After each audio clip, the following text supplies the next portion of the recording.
Well, it's been 7 days since my last live stream, and I thought, fuck it, let's just start with it, boys. This is a late night live stream at House of Cricket, and we are doing the game 9 of the 100. So it'll be about 5 minutes to the start of play. Manchester Originals have won the toss and have elected to bat first. That's Phil Salt's team, and they're up against the London Spirit. Uh, which is David Warner, Kane Williamson, Justin Langer's team. So, hello. Welcome to House of Cricket. I'm your host, magician PC Sholkar. And tonight, it's a late night live stream. So, it'll go till after midnight here in India. But we have cricket on our hands. So, I thought, why not hop on and do a watch along? So, how's everybody doing? Uh, what's the word on the streets? We are basically waiting for Asia Cup. That's at least from my perspective. India's cricket will start again after the England Test series with the Asia Cup. So eagerly waiting for that. I'm looking a little, off the pace today because I'm not well groomed today at least for the stream. But hey, I'm still here. Looking a bit homeless, looking a bit cray cray, but we're still doing it. We're still hopping on. We're still grinding. We're still hustling out here in the streets. So, and since my last live stream of the greatest Test match that was ever played in the history of cricket, according to some, but regardless, it was a great Test cricket that we got to see in the last Test match of the Anderson Tendulkar Trophy. And I couldn't be happier to start my streaming journey with that test match. I don't want to seem ungrateful though. It certainly was a great experience for me doing that, like doing live watch along of that match, the whole match. Well, there was some maybe the last day, well, the penultimate day, day 4, probably I have missed out on a bit of the stream because I thought England are gonna run away with it, but it wasn't to be. India won that match in the end, and what a memorable Test match it was for all of us in the country to witness and to celebrate. And obviously, Mohammad Siraj, he's the guy, right? The common man, the one you know who's most of the times forgotten, uh, and that's a reflection of our country. So, but that's all over now. It's the 100, which is weird that I'm doing a live stream of it because I thought I'll never do a live stream of something which is not pure, something which is not T20, something which is not, I'll tell you one thing. It's still okay be live streaming the 100. I'll never do a T10 league games or franchise cricket, T10s and all those super small, super compact matches, cricket matches that they play all around the world, sponsored by gambling apps. Nothing against them. I gamble myself, but that's not the point. I'm just a purist when it comes to cricket, and I'm happy that I started with the fifth Test match of the Anderson Tendulkar Trophy because, boy, that was a Test match. But the players are coming onto the field. I was going to say Manchester United. Manchester Originals have won the toss and they've opted to bat first. So Phil Salt and Ben McKinney to open the innings against London Spirit. I did, a few things that I did improve on, not improve on. One thing that I didn't do is watch back my stream that I didn't do. I didn't add at least till today. I haven't added timestamps. I haven't done the usual things that people do to monetize and to get those numbers up. But I'll be looking to add the timestamps in my in the streams that I've done for the test match. Timestamps and probably one from short video, shorts, YouTube shorts from the winning moments of the game. Well, here they go. Ollie Stone to Phil Salt.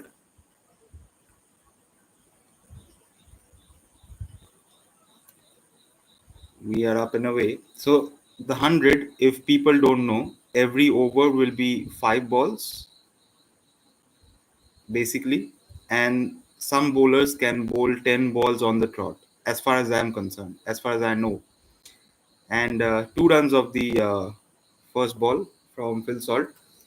And as far as I know, also that these 100 teams, the teams from the 100, uh, they'll be undergoing some changes. They are already under new management, but they'll change their names, their team names, and all from the next year.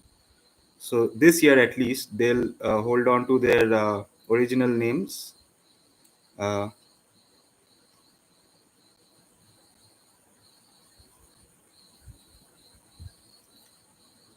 so yeah, one over will consist of 5 deliveries, and one bowler, or I don't know how many bowlers.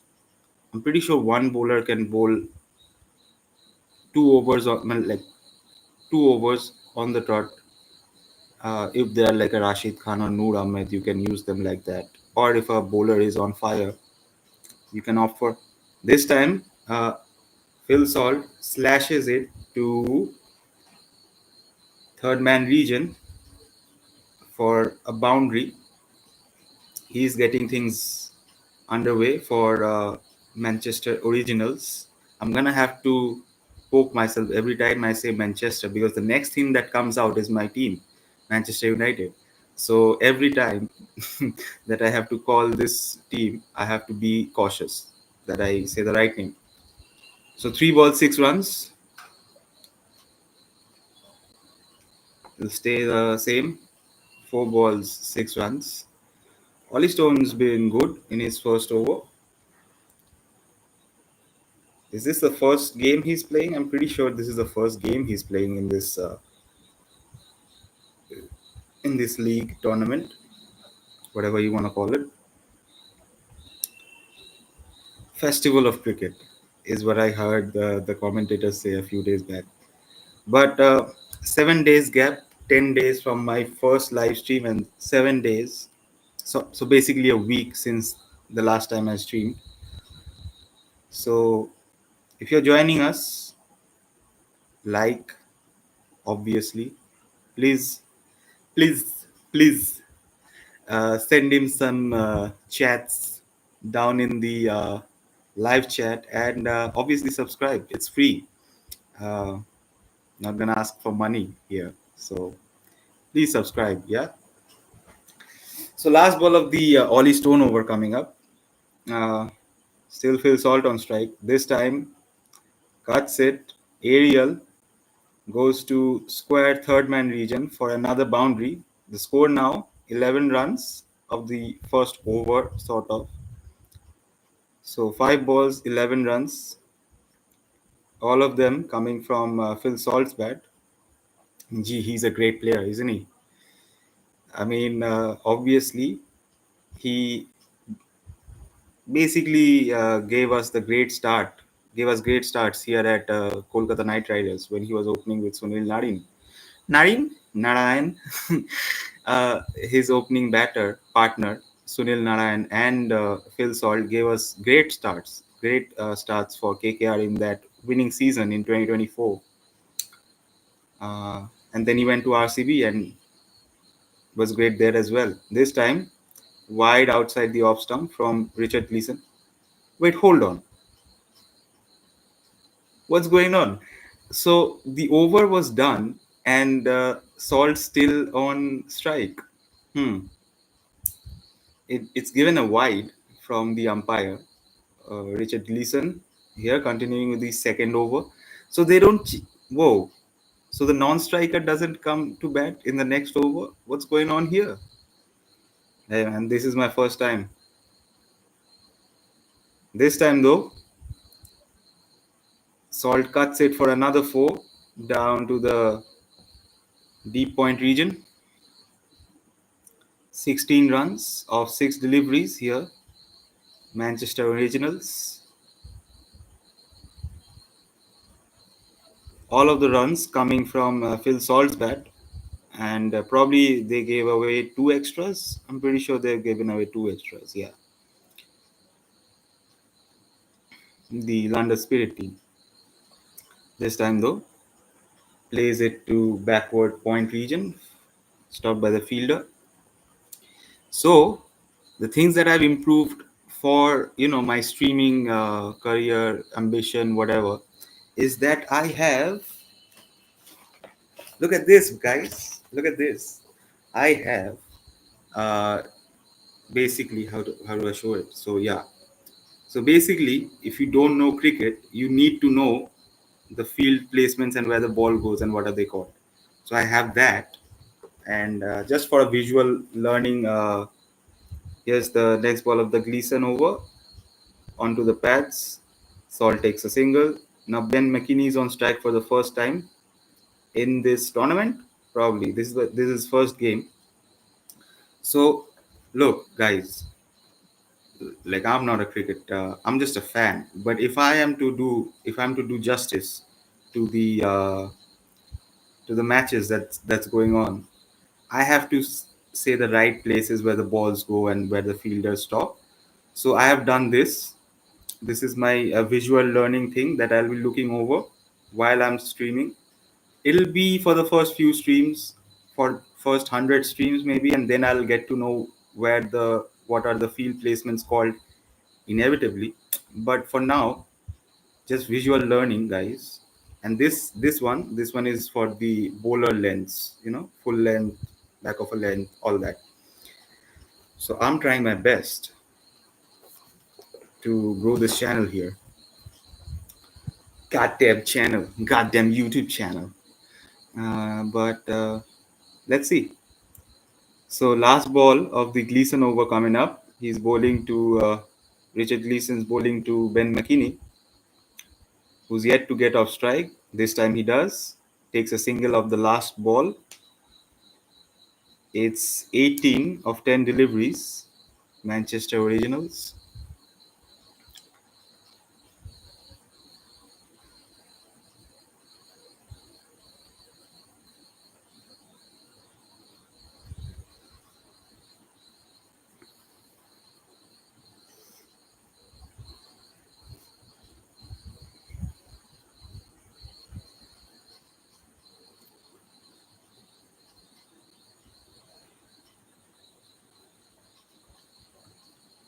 Just waiting for the ads to get over.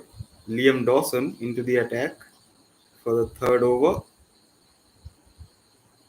I mean, he didn't have a great outing in the Anderson Tendulkar Trophy. He's not meant to. Uh, the wickets that were offered in the Test series against India were pretty flat, and he couldn't, for the lack of a better word, extract some spin out of it. Great white ball bowler, though. Great white ball bowler, good with the bat, handy cricketer. He's bowling to Ben McKinney, who misses the first ball. I mean, he's looking to get a move on now. He's a left-hander, and Liam Dawson, slow left arm orthodox, so it should be easy for the left-hander. This time, make some space. Ben McKinney shows all of his trumps, hits it to mid-on for a single. Aggressive intent, but it'll be interesting to see how many runs he scores. He is the opening batter for this team, where you have a lot of people. You have Hurst, you have Butler, you have a good set of batsmen. Heinrich Klassen this time, Phil Salt, plays it to mid wicket for a single.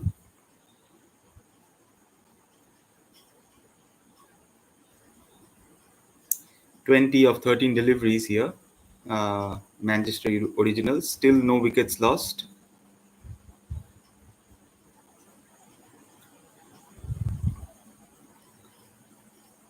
Ben McKinney now to face Liam Dawson.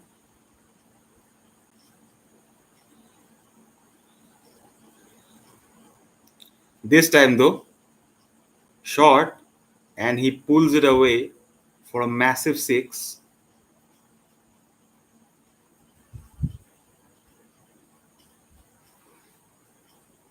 So Ben McKinney is off and off to the races. This is the first six of this game. Pretty sure it is first six of the game, and he is off and running. Last ball of the Dawson over. He's considered 8 from his first over. This time makes room. Wow. It's not essentially inside out, but he hits it over the deep extra cover region for another 4. Manchester Originals look great. They are 30 of 15 deliveries, no wickets lost, and Ben McKinney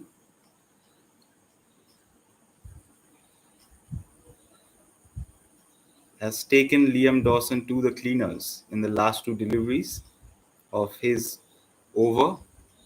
I still don't get it. What the fuck? Why don't they? Why is it not a normal cricket match, bro? Why? Why do you gotta change everything? So the non-strikers at the end of an over, so 5 delivery over, at the end of 5 delivery over, the non-striker doesn't get on strike for the next over. The one who's on strike, he'll be on strike.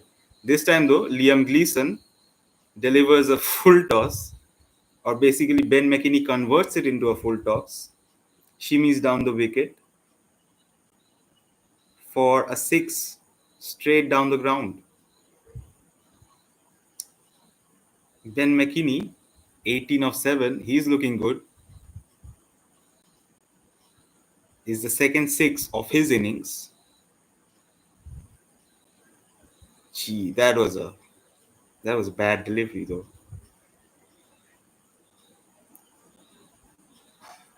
So 36 of 16.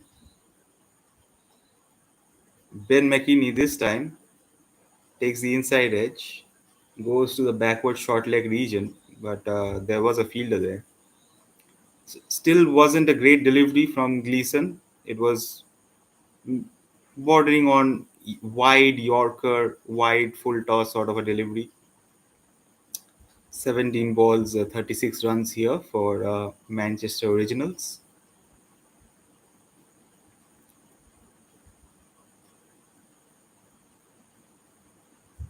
This time, though, short delivery from Richard Gleeson, and Ben McKinney pulls it, or is it hooks it, for another 6 down to the square boundary region.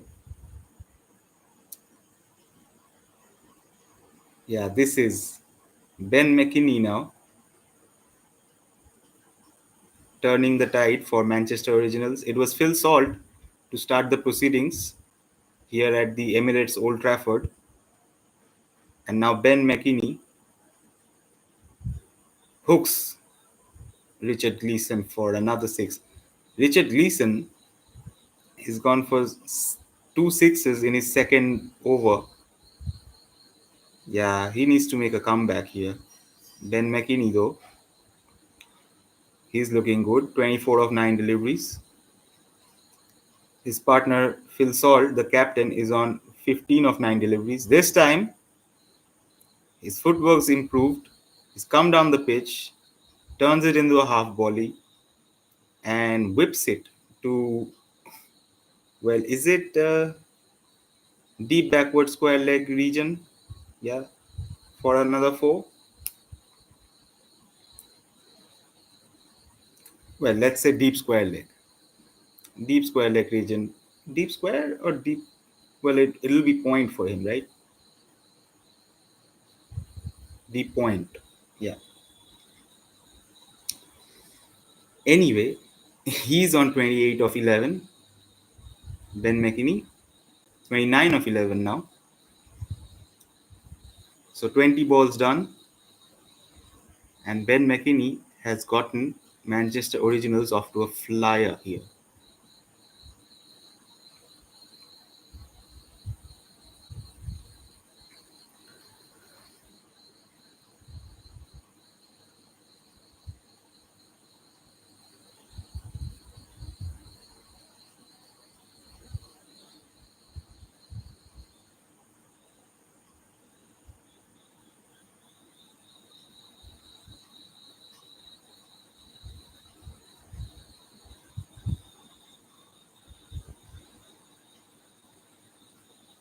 Change in bowling. This time Jamie Overton comes into the attack.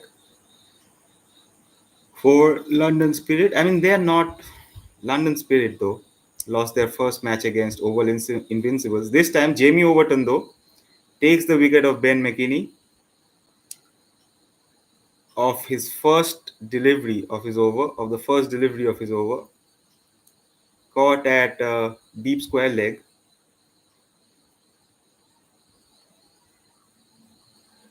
Trying to keep the scoreboard going. Perishes here. So after a fine start from McKinney, he goes for 29 of 12. Manchester Originals 47 of 21 deliveries for the loss of 1 wicket.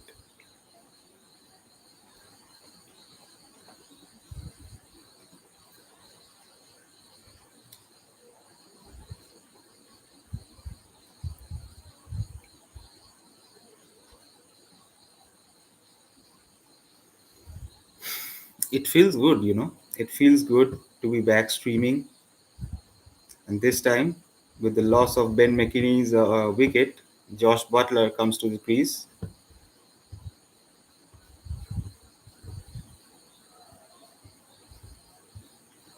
It feels good back streaming. Um, it's been a week since my last stream. A lot of things to ponder, a lot of things to do, a lot of things to, you know, was being an unemployable git in those 7 days. Unemployable. I didn't say unemployed. Hold your horses, though.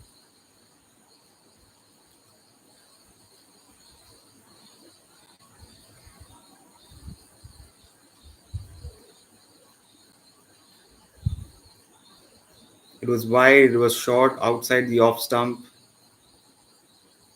Tries to pull it, Ben McKinney. And that's how he was dismissed down at deep square leg by the young spinner Jafar Chauhan.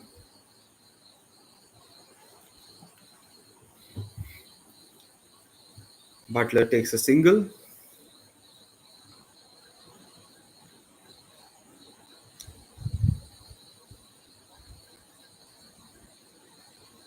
Feels good to be back streaming late night.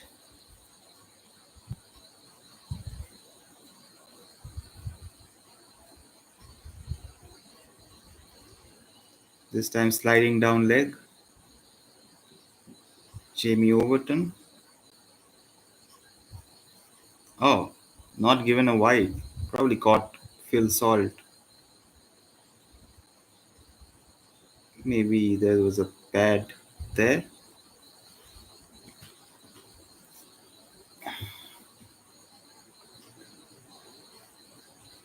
Shit. This time, definitely a wide, and it'll go for a boundary.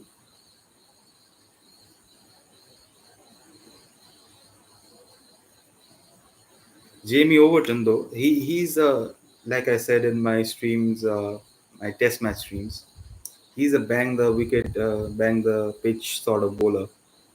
This time he bangs a pitch.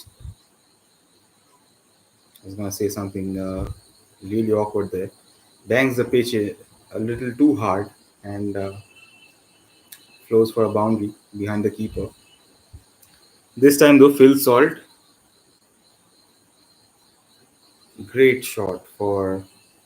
It was wide. It was outside the off stump. Slashes it, hits it through the cover region, cover and extra cover for another boundary. So 25 balls done. Manchester Originals now 57.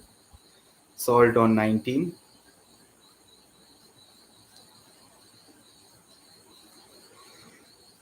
What's going on? Shit. Is the done? That's power play done, I suppose. Jafar Chauhan, who took the catch for the first wicket, is back, is into the attack. Leg spinner, young leg spinner from England.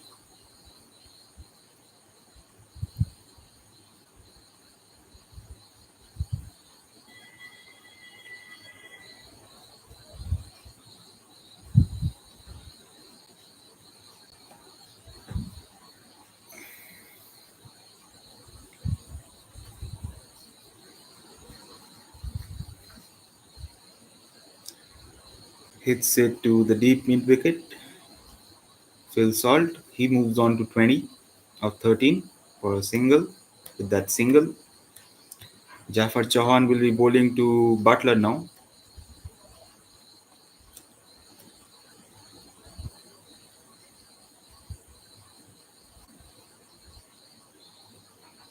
Between Butler and Salt, I think Butler is the one who's more experienced, can play spin better than Salt.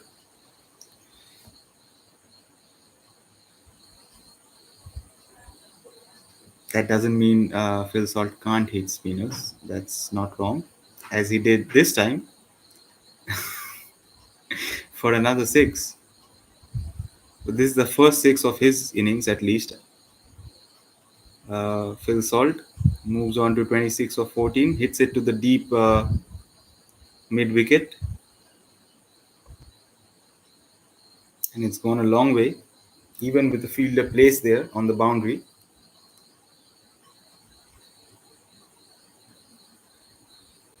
This time, though, hits it to through the covers for a single. Phil Salt. He moves on to 27 of 15. So 30 balls done. Manchester Originals are on 66 runs for the loss of one wicket.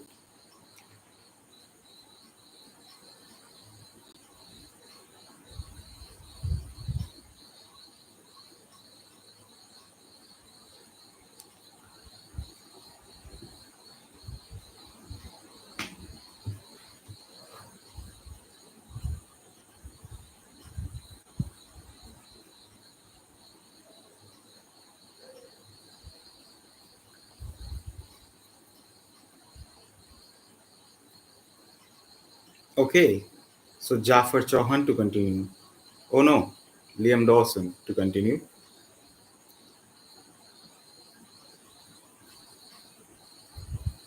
Salt on strike. He's on 27 of 15.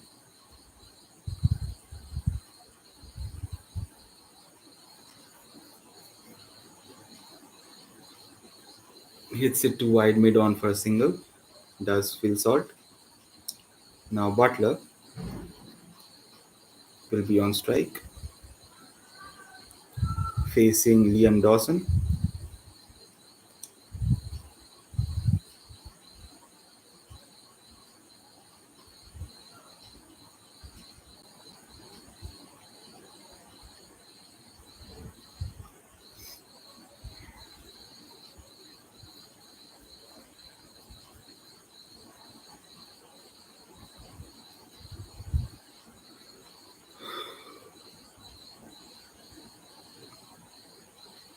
Butler takes a single. So does Salt.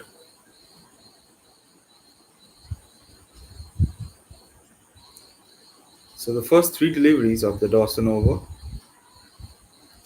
has gone for singles. I think he'll be pretty happy with that after going for a few in his first over. Last ball of his over here, Liam Dawson. He'll be bowling to Butler, who taps it to sort of the square leg region, silly mid on region, sorry, for a single.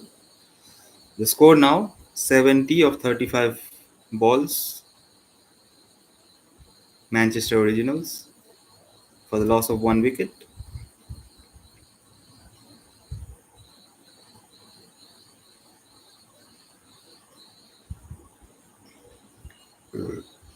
They're going at 12 runs and over sort of deal. I don't know if that'll be 12 runs and over. If is it 12 runs and over? So it's basically 200 strike rate sort of thing. Yeah, takes a single. Salt of Jafar Chauhan's second over.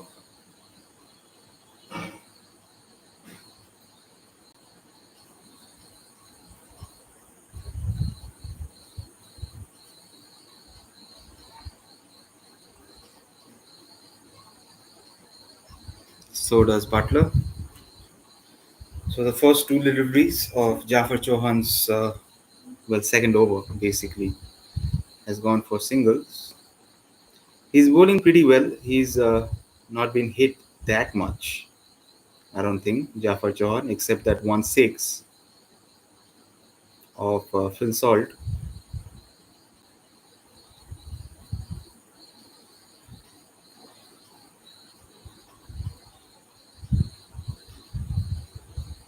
Salt has moved up to 31 of 19. Butler now unleashes on Jafar Chauhan. It's gone high and it's gone straight down the boundary for a maximum. So the fielder was placed there, to be fair.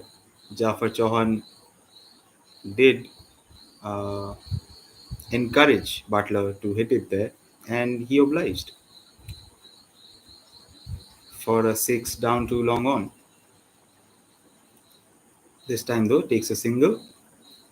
The score moves up to 80 of 40 deliveries. So they are going at, 2 runs every delivery.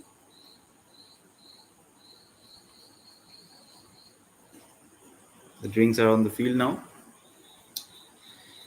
60 deliveries to go. So basically 10 overs to go. Uh, and they are on 80 already.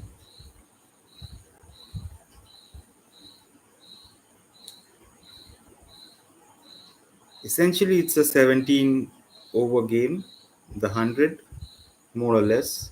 And so uh, it wouldn't be that, easy if you make a large score in the first innings, which the Manchester Originals are aiming to do.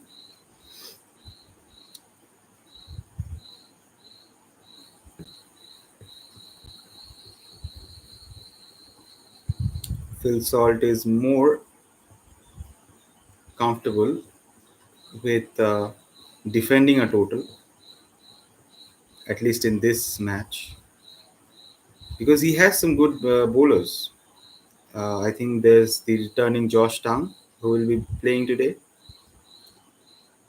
and there's Noor Ahmed, who's obviously any spinner, any wrist spinner, good wrist spinner, at least international level, marquee bowlers.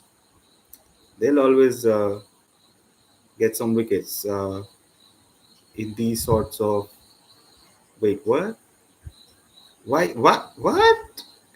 Why is Kane Williamson bowling? Oh no! So he's just setting the field.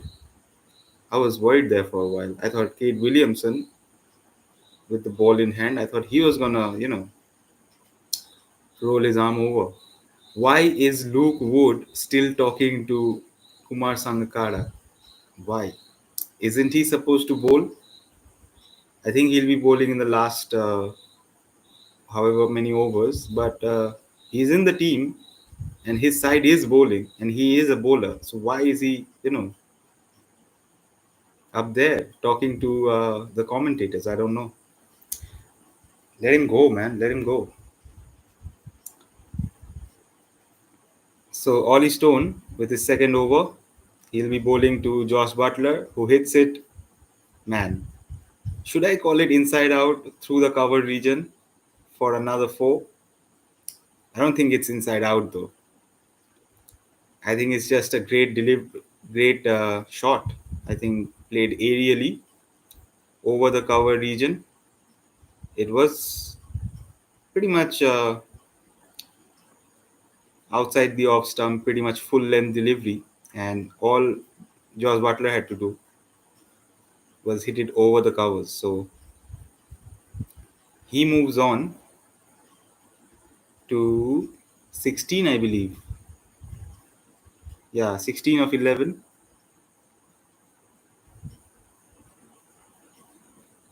Jeez, man. Let him go bowl, man. His side needs him. And Kane Williamson still trying to get another wicket with Ollie Stone and Richard Gleeson on the field with Luke Wood talking to Kumar Sangakkara. I mean, God damn it.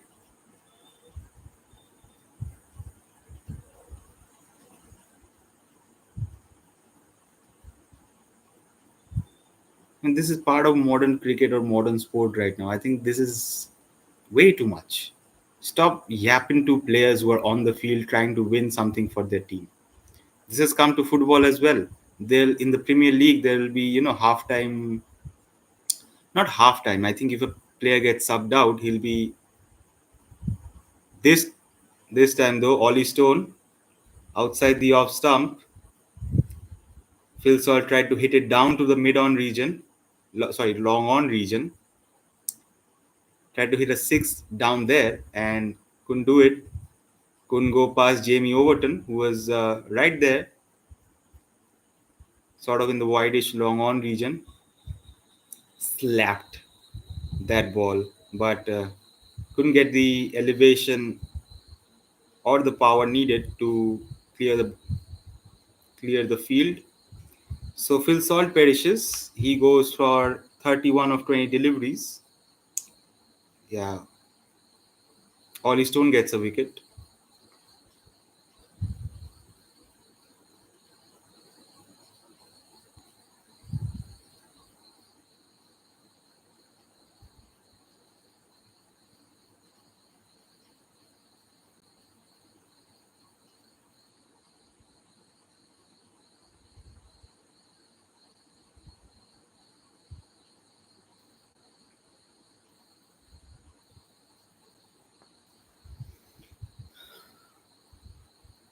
So Heinrich Klaassen comes out to bat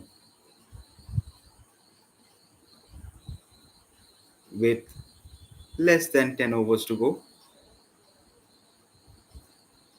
I mean, some of the players who are playing in the Test series for England are available now for their teams. We see a returning Ollie Pope for London Spirit. Jamie Overton played the last match, I suppose, for them.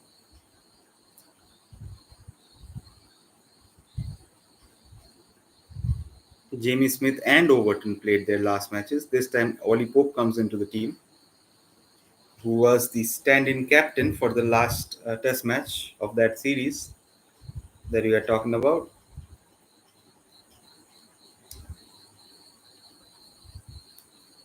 So Klaassen and Butler on the field now. It'll be interesting to see how the two of them go, though. Their team are off to a flyer, thanks to the openers, who have both scored, close to 30.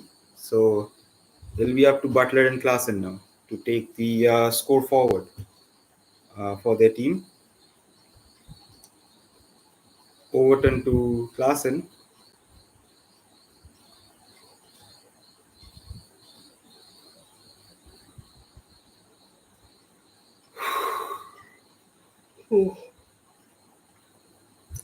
I'm doing this. That doesn't mean that I'm a Jokeris fan. I'm not an Arsenal fan. Okay, I'm just doing this to cover my face while I'm yawning on stream. Don't get any ideas. I'm not a gooner.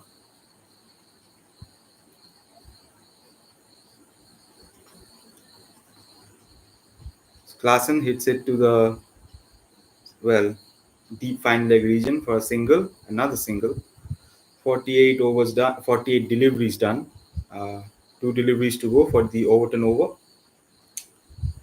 Butler on strike. Ooh, it was wide, and it's been given wide.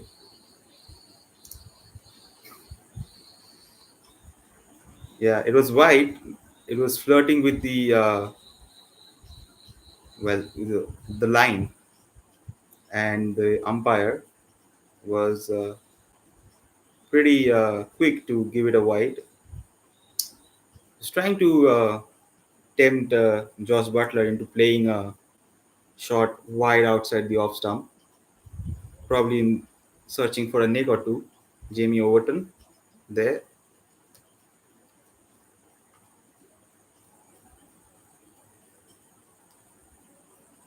Did I say a nick or two?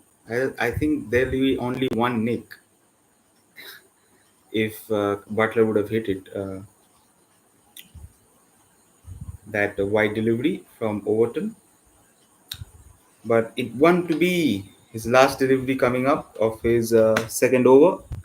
He's considered 14, taken a catch, and taken a wicket. So he's having a good day out on the field.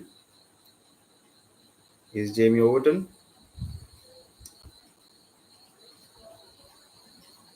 Completes his over successfully without it going for, boundary or anything. After 50 deliveries are done, so halfway point of the Manchester Originals batting innings, they are on 90 for the loss of two wickets.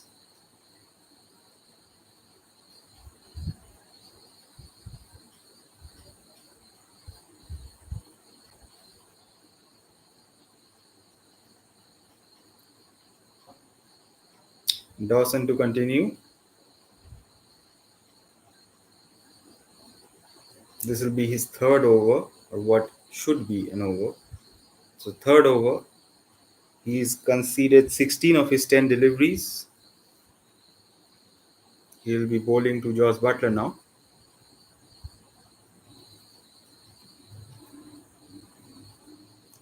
Butler pushes it on to the square leg region for a single. Now, Big Dog Klaassen against Liam Dawson. This can be a bloodbath because he does play spin as well, does Klaassen.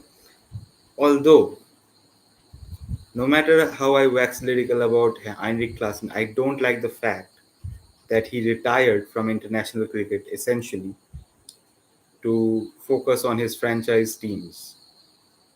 I think at some point, these international, players who are, retiring early for the sake of, securing the bag or whatever. This time though, Josh Butler hits it down the ground. It was a little full from Liam Dawson. Hits it straight down the ground. Does Josh Butler for a six. I think this is his second of this innings. So as I was saying about Heinrich Klaassen, if you're not in the rhythm with with international cricket, like if you're not playing, real intense games for your country, trying to secure a series or a whatever, right? If you're not doing that, I don't think you can be able to hold off a Varun Chakravarti or a Jasprit Bumrah when you're coming to the IPL. I'm sorry, you have to play them. You have to play very good players regularly to be good, and that's what Henry Klaassen did. He played really good for a really long periods of time, and so that's how his stock grew. But now he's retired from international cricket, and I don't like that fact.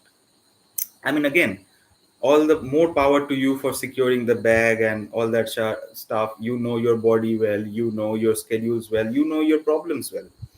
But if you are retiring, such a player of your quality, if you're retiring from international cricket, don't think that it won't come back to bite you in the ass, because it will.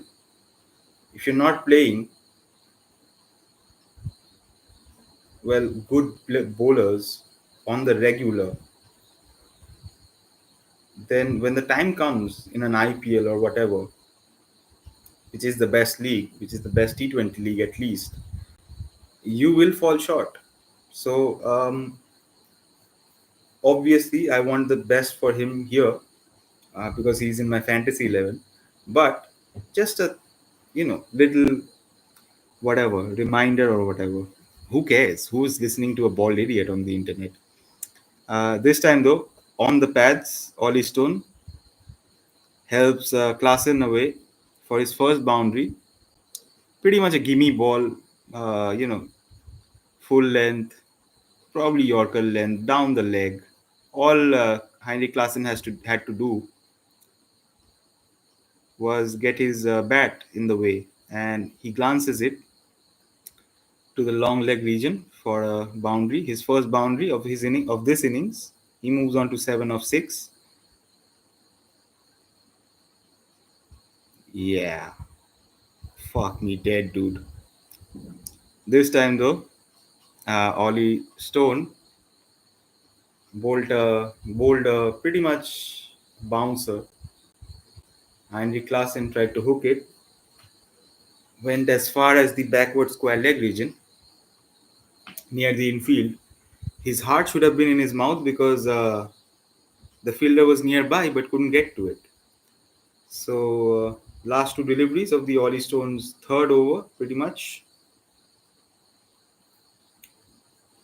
and he's bowled well.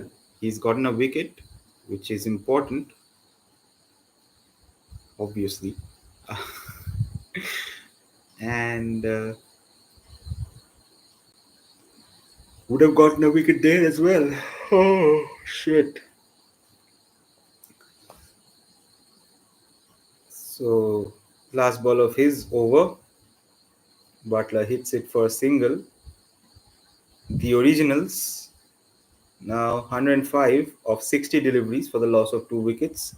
So 40 deliveries to go for their of their first innings. 40 deliveries to go. They'll be looking to get like probably 60, minimum 60 from the next 40 deliveries. Uh, they're in a good position. All depends on Butler and Klassen here. So yeah, that was my sort of small rant on people retiring from international cricket. It's a shame. It is a shame. But with it is also the sign of the times. How much cricket can you play in today's times? Everywhere. Like, even if you're an international player playing for your country, Jafar Chauhan continues with his third over. If you're an international player playing for your country, right, there are just so many matches. And if you're a good player, you have to, you know, decrease your workload. Sort of what Jasprit Bumrah did in that Test series against England. He played only 3 because he understands his body now. He's gotten older. He's not old. He's gotten older, and he knows his body, and he knows that he could only push himself so far. This time though, Heinrich Klaassen, fucking hell, bro. Heinrich Klaassen looks at his bat. Jafar Chauhan gave him a short ball. He rocked back. I mean, he rocked back. He played it, but he didn't time it at all. It went straight, like closer to Ollie Pope down at the deep mid wicket region.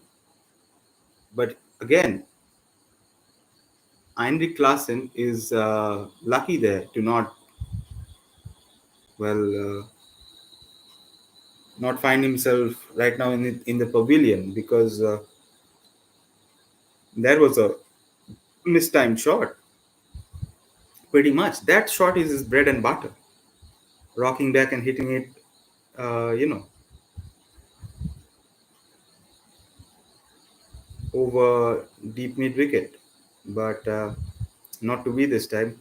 Maybe commentators curse, or this time streamers curse. Uh, I, you know, let's see. Let's see how he goes. Butler now takes a single of Jafar Chauhan's, well, takes 2 runs of Jafar Chauhan's third over. He moves on to 32. Manchester Originals on 111 of 65 deliveries for the loss of 2 wickets. Andy Klassen is on 10 of 9 deliveries, and he should be basically out. Well, but he is lucky to be out there.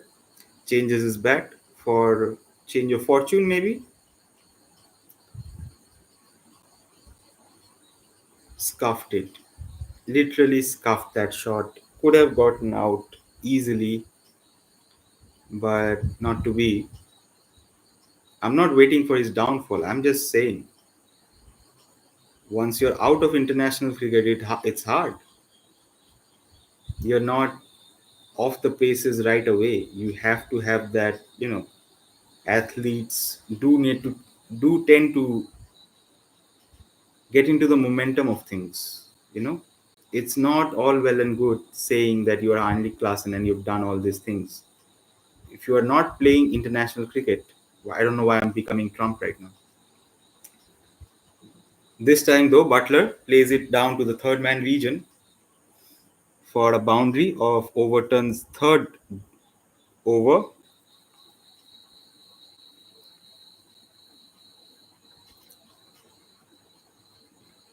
I mean, everything hinges on Butler right now, by the looks of it.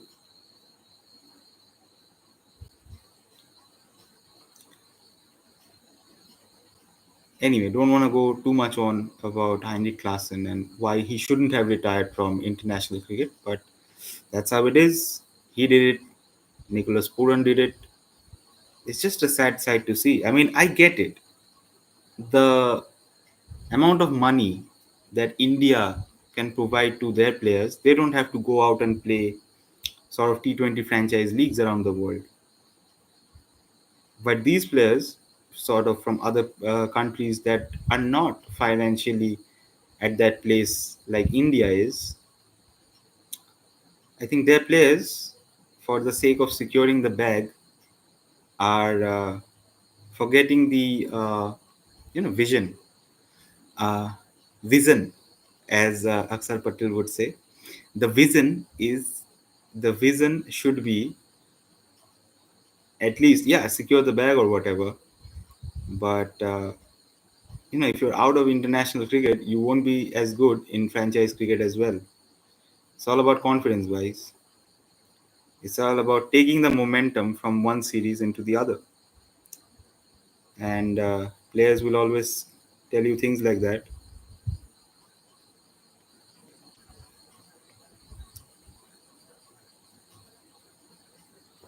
I mean, I think Shubman Gill said it best in this test series. I think it's also mental, but if you are doing your preparations right, I think the mental thing just comes with it. If you're secure in your defense, if you're secure knowing that I'll play this shot and it will come off because I'm good. I've played this shot a lot of times in practice or whatever. So yeah. So Liam Dawson's last over,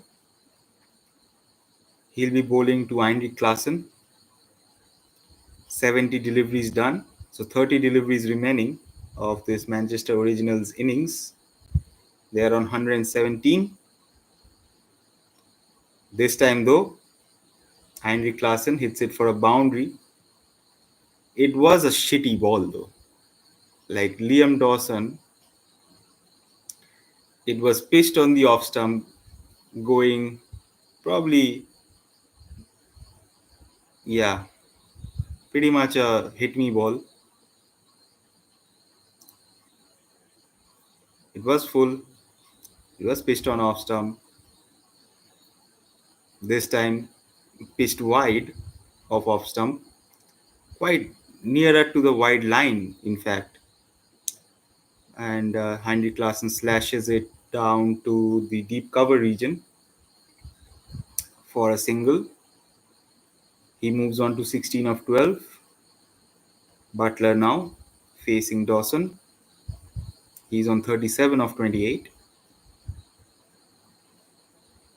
Yeah, Butler would be looking to stay till the end. That's what he'll be looking to do. Um, Moves on to 38 of 29. Last two deliveries of Liam Dawson's over. And then he'll be done for the day.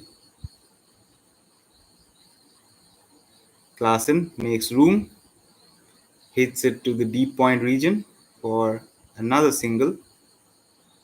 He moves on to 17.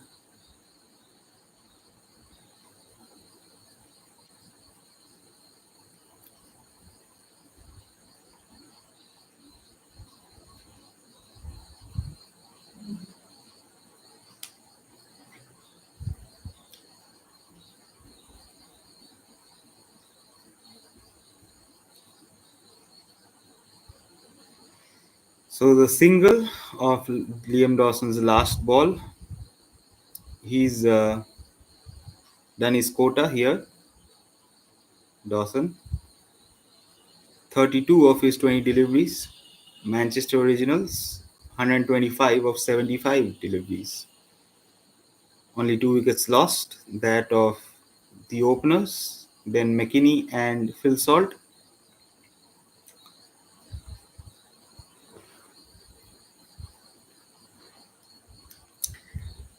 I have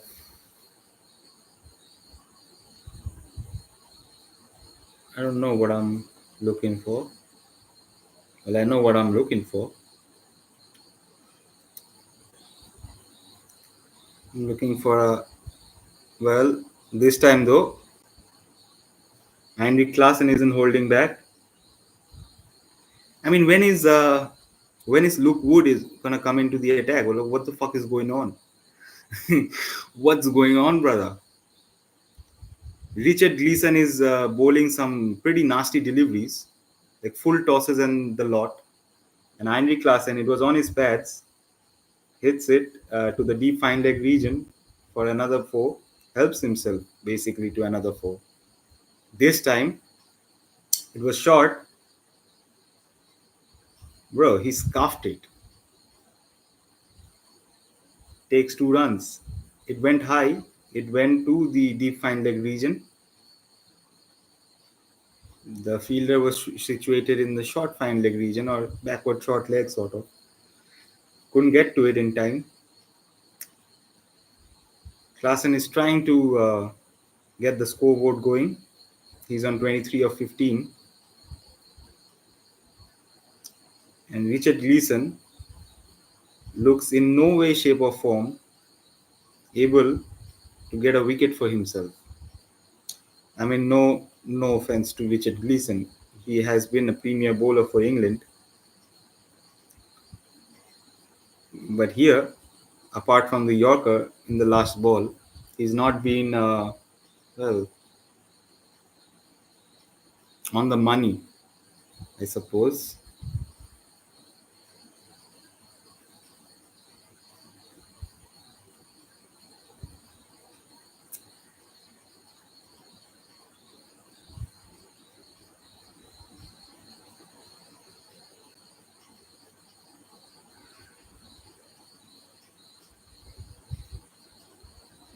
So I had a thought in my mind, and that's what I went on to check. So in my last streams for the test matches, I did shout out Guerrilla Cricket UK, who do live watch-alongs for the English cricket team. But I was surprised to see that they're not doing streams for the 100. Come on, dude. Come on. That's not nice. I think you guys should be doing the 100 watch alongs. Why is an Indian doing it? Not a shade at you, not calling you out or anything, but come on, guys. I mean, they are pretty much men who resemble my father, so I'm not gonna shit too much on them. But and they do have a following, and I don't. So who am I to lecture them? But yeah, so the 100, the only place where you can watch a live watch along for the 100, despite there being guerrilla cricket, is on House of Cricket. Sorry.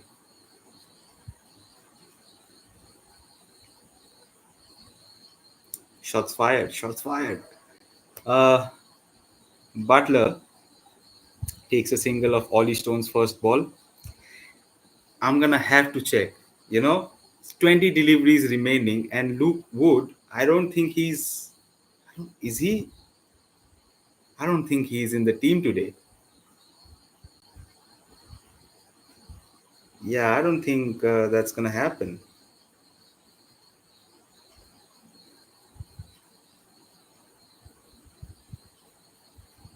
Heinrich Klaasen though perishes to Ollie Stone. He played that shot on his basically on his back foot. Tried to hit it over the mid off fielder, which was Kane Williamson there, and he perishes for 24 of 17. Ollie Stone though picks up the second wicket of this match, so it's a good outing for him at least. Last three deliveries of his over of deliveries, his quota of deliveries, last three deliveries remaining. He's bowled 17 balls. He's gotten 25. He's gotten two wickets for the conceded 25 runs. It's great. Wally Stone has had a better outing than at least Richard Gleeson. Um, yeah, I'm just trying to figure out if Luke Wood was in the team that was announced today.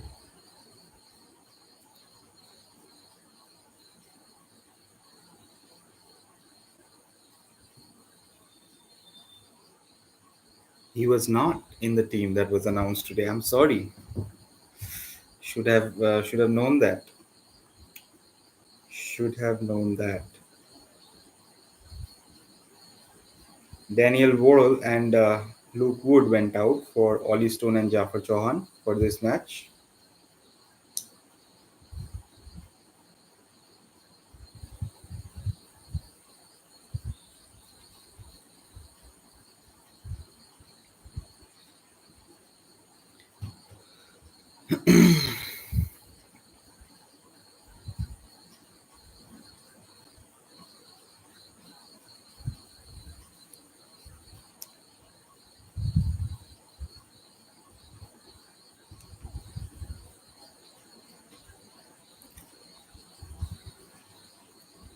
So the last ball of Ollie Stone's over coming up. Mark Chapman has come out onto the field after Klaasen's dismissal. Well, no, no comment. I think I've said enough about Heinrich Klaasen for today. Mark Chapman, though, hits it down to the long on region for a single. He opens his account with that single. Manchester. Oh, he takes 2 runs.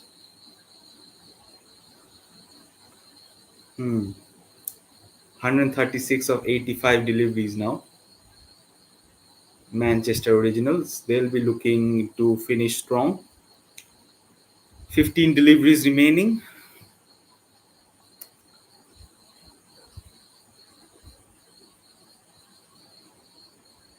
Liam Dawson and Ollie Stone have completed their quota. And I think Jafar Chauhan will be completing his as well. So Kane Williamson marshalling his troops well. He's gone with five bowlers and he's stuck to his five bowlers, basically.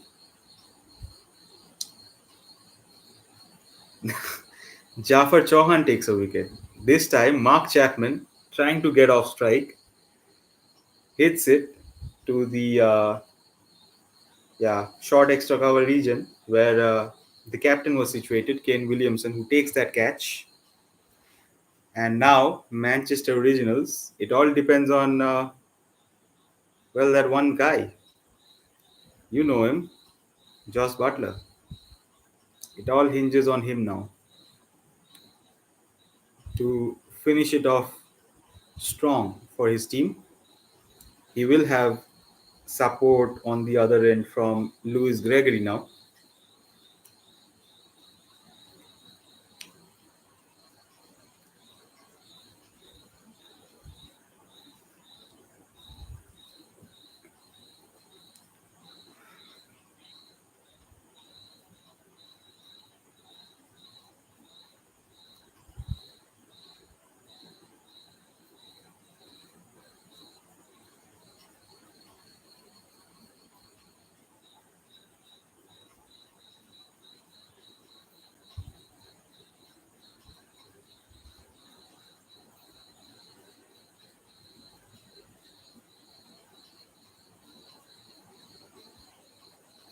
This time, though, Jafar Chauhan bowls a wide to Louis Gregory.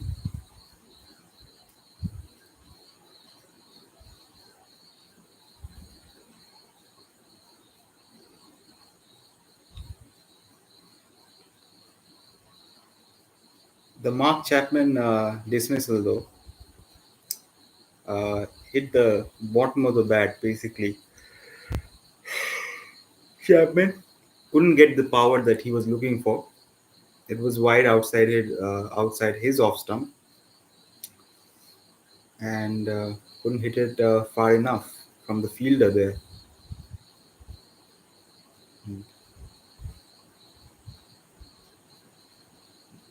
This time, though, Louis Gregory hits Chauhan for six.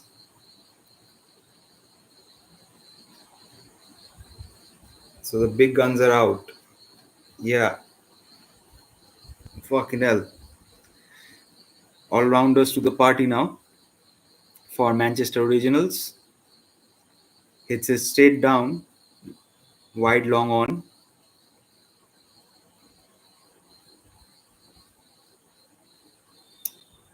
No, no time needed for Louis Gregory to get his eyes set. He just sees the ball and hits it. At some point, as a batter, it's just instincts for you. I'm pretty sure. Butler now, last ball of the Chauhan over, bowls it wide, does the leg spinner. Butler hits it to deep point region for a single. So Chauhan, 20 balls, 36 runs, 1 wicket. It's not bad. He took a wicket at least.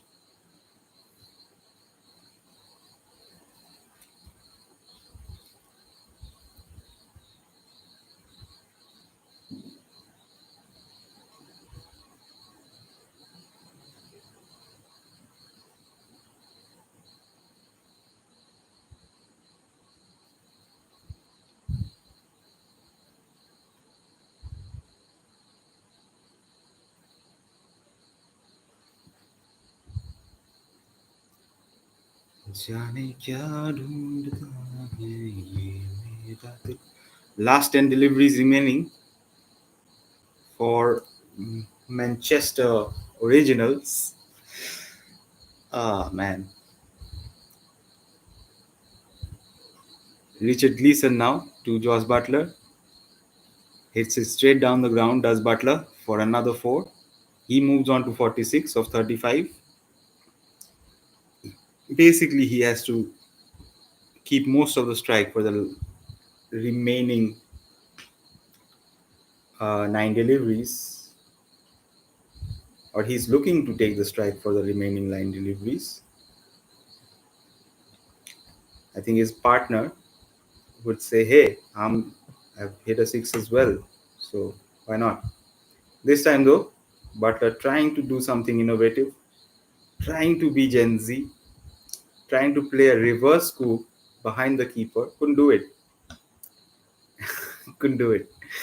He moves on to he's not moved on to uh, the score for Manchester Originals is on 151 for the loss of four.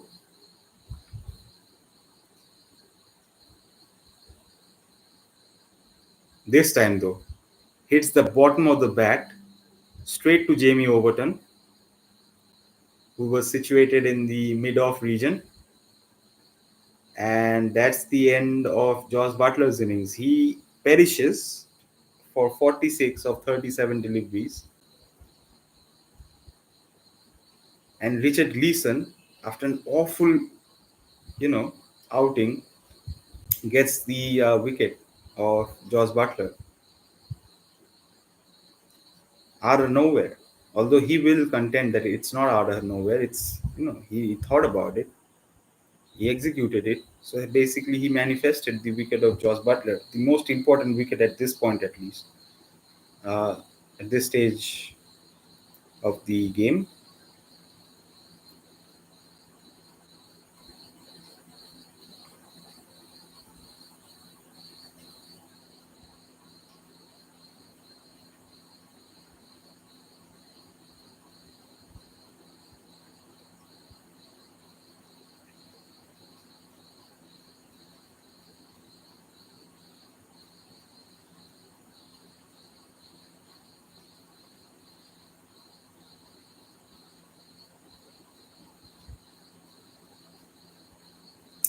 Scott Curry comes to the field, takes a single.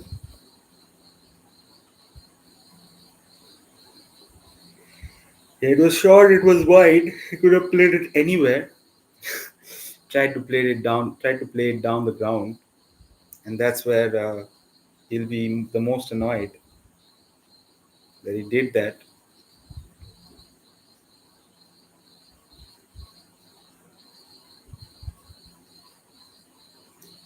This time though, Lewis Gregory, fucking hell, dude, hits it between two fielders, between Kane Williamson and I'm pretty much thinking that's yeah, David Warner. Slight miscommunication between the two of them. It went high up in the sky. Yeah, in the afternoon sky basically. So both of the veterans couldn't hold on to that catch. That was basically near forward point where it landed. Could have Overton could have had another wicket there, but not Overton. I'm pretty sure that's Richard Gleason. So last five deliveries of the Manchester Originals innings coming up. Scott Curry tried to play a scoop basically. Goes to the keeper. It was a pretty weak scoop. Gets a gets a single for his effort. Now Lewis Gregory to face. I'm pretty sure all four deliveries of the Overton over, unless there's a single or whatever. But he'll be looking to take the strike for the remainder, and this time hoiks it down to the deep square leg region where he's caught by Ollie Pope. So Overton gets another. He's having a great day out on the field. Gotten two wickets, two catches. Pretty good. Pretty good from Jamie Overton here. So Lewis Gregory perishes now. And the last three deliveries for the Manchester Originals will be faced, pretty sure, by the tail. Noor Ahmed all of a sudden comes to the crease. Noor Ahmed, really? Scott Curry and Noor Ahmed to finish things off for Manchester Originals. You couldn't have sent out Josh Tang or anybody. Noor Ahmed, really? The pinch hitter, strike rate of 180. I mean, damn. God damn, that's only his 100 career though. Fucking hell. Jamie Overton says, get fucked, mate. But, so basically, bowls a bouncer, hits Noor Ahmed right on his helmet, but goes for a boundary behind the keeper. Yep, nothing the fine third man fielder could do. The physio is out to check on Noor Ahmed. So the last two deliveries remaining of the Manchester Originals innings, they are on 158 for the loss of 6 wickets.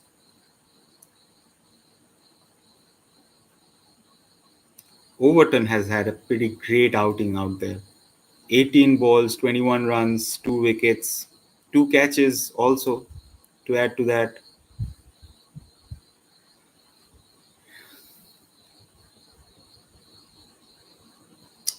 Physio is asking Noor Ahmed, where are you from? What what kind of bowler are you? Just to make sure that he's not lost all of his memory. God damn it. I haven't had a sip of water this whole time. Stay hydrated, guys. So, last two deliveries of the Manchester Originals innings, they're on 158. Noor Ahmed on strike. Hits it down to mid wicket, deep mid wicket, sort of, for a single. And now Scott Curry will be facing the last delivery of the Overton over. Manchester Originals on 159.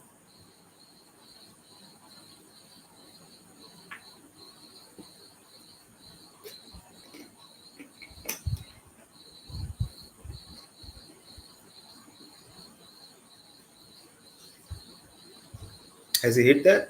He's hit that for a boundary.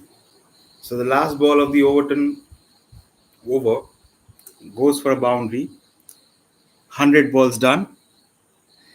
Manchester Originals on 163. They'll be happy with that effort, at least. And now people are heading down to the pavilion to get ready for the second innings for the London Spirit batting. We'll be back in a while. I'll be muting myself for now. If you'll allow me, I'll be back in a jiffy. Right, we're back. And some things that I thought that I would say, probably in the halfway point in the first innings, I said like so 50 deliveries were bowled. I think the Originals were on 105. I said the next 50 deliveries, at least the rest of the deliveries that they can face, they should be able to get 60, and they won't. So let's see how they go on. I think the London Spirit team did pull it back in the last few overs because they kept on taking those wickets, and so far it's been a great cricket match all around. So yep, it's starting now. I think Scott Curry will be starting proceedings for the. No, it's Sunny Baker. What the fuck do I know? So Yeah, it'll be interesting to see how the originals defend their total after the solid start that their openers gave them, McKinney and Phil Salt, with Butler staying almost till the end. Useful contribution from Heinrich Klaassen as well. So Williamson and Warner, we are having a rerun of the Sunrisers Hyderabad opening partnership here at the London Spirit team.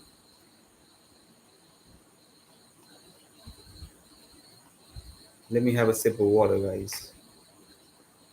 Sonny Baker to Warner. Oh, shit.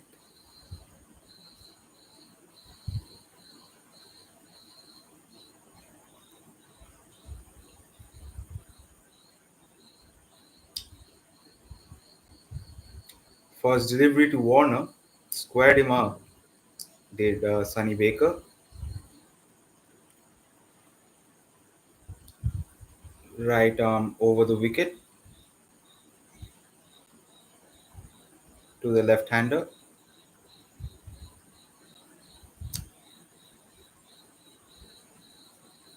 I mean, Warner did play well in the last match for London Spirit, so he'll be looking to continue with his form. This time too, Sonny Baker. What the hell? He's got some zip from the wicket at least.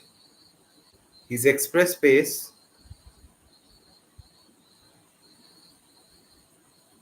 and even this time, David Warner couldn't do anything about it. Yeah, in real time, it looks phenomenal. The way Sonny Baker is coming in to bowl to Warner gives him no room to free his arms.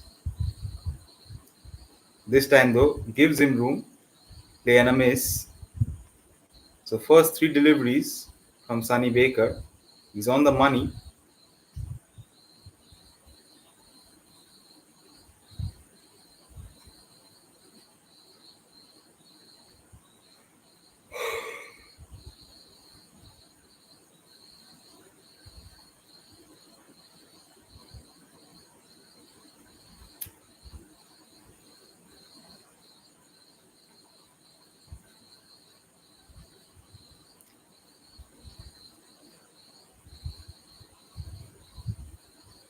Yeah, when a spell like this is going on, all you have to do is shut up and just watch the man do his thing.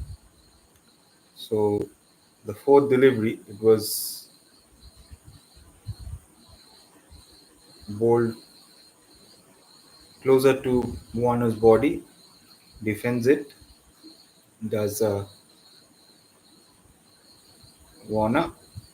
So, the last delivery of Baker's first over, is turning out to be a maiden. It is a maiden. Wow, what a start for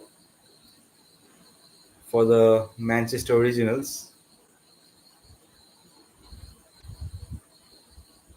And I think Phil Salt has decided to bowl him another five on the trot. So, great decision from the captain of the Originals. Will still be Warner. He's faced five deliveries. He's on not. This time, though, he's down the leg. It's been given wide. So, the first runs on for the London Spirit comes in the form of extras. He did it for five deliveries on the trot. He was on the money. He bowled a maiden first over, the start of his second, consecutive second basically. So you can bowl like 10 balls on the trot, any bowler.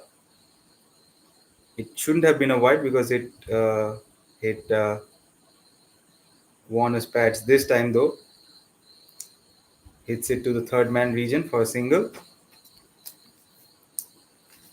Warner's moved up to one of six deliveries. So these guys need to get a move on now.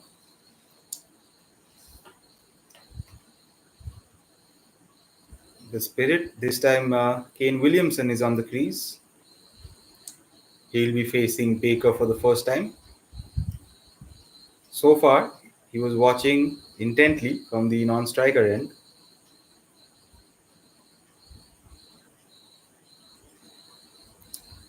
The Old Trafford pitch, providing some zip for Sonny Baker. But he's been instrumental with it. He's been efficient with it. He's bowled in the in the right places, in the right lengths, so that the batsman doesn't have much to work with. Kane Williamson, though, thinks this one, the first delivery that he faced, that zipped up of a length. So there's bounce. He's extracting from the pitch. Is Scott Curry, not Scott Curry. Why the fuck did I say Scott Curry? It's Baker.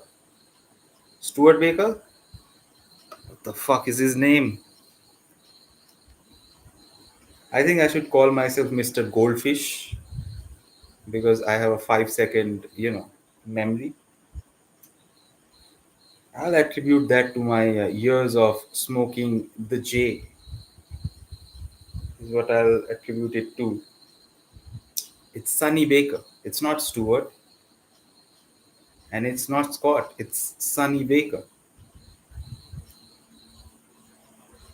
This time, though, Williamson takes a single. So, last ball of the second consecutive over of Sonny Baker. He's only conceded 3, including an extra, which shouldn't have been because it grazed David Warner's pads while it went to the keeper. So the last ball of his second consecutive over from Sonny Baker, Phil Salt, as a captain, has been instrumental in believing in his bowler, his strike bowler, his main fast bowler is Sonny Baker. And he concedes only 4 of his first 10 deliveries.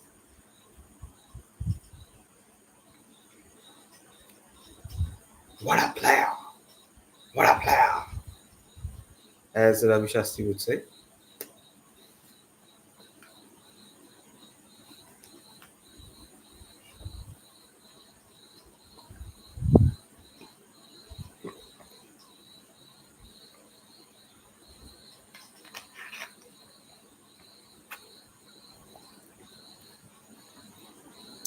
So far, so good from the originals. They have stopped the Spirit batsman. Okay, Josh Tongue, fresh off the Test series against India, where he took the second highest Test wickets,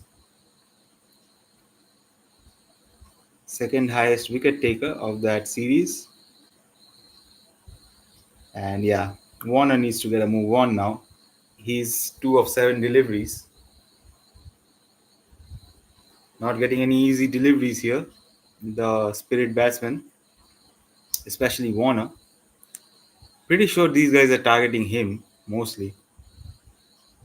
There's a soft underbelly there in the opening partnership for the Spirit.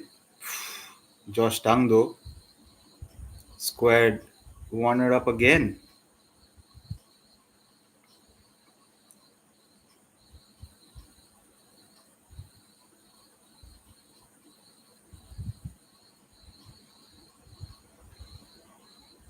I mean, Phil Salt could have gone with Josh Tongue for the opening over, but he went with his premier fast bowler in Sonny Baker and bowled him 2 on the trot. This time, though, down the ground from Warner, gets a boundary, much needed one from him. It was full from Josh Tongue. He moves on to 6 of 10 deliveries. Does Warner? It was full. It was there to drive down the ground, and Warner obliged.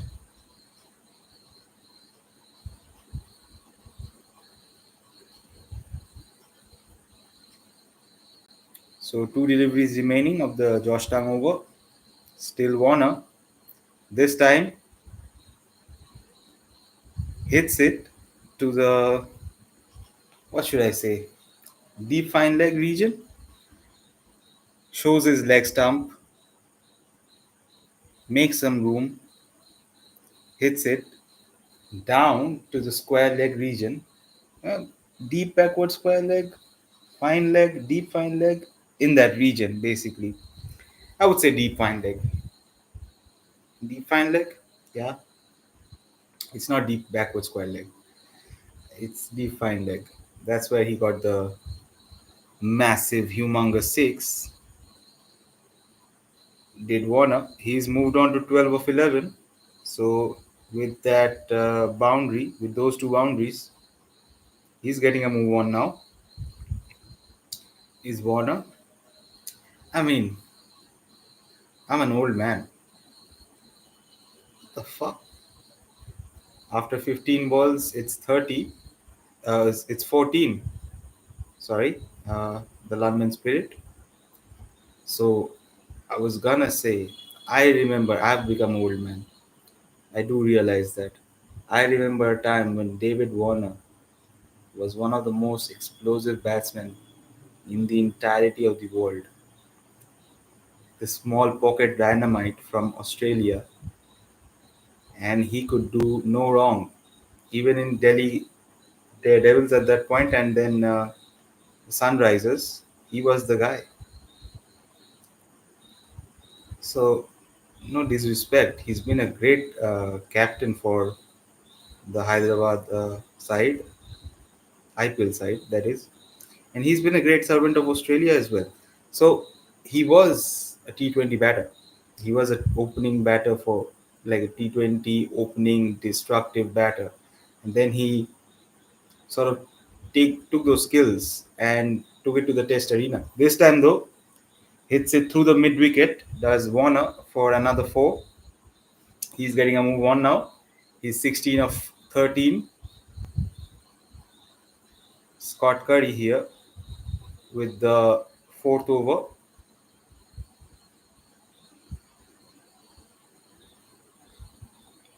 Yeah, pretty much.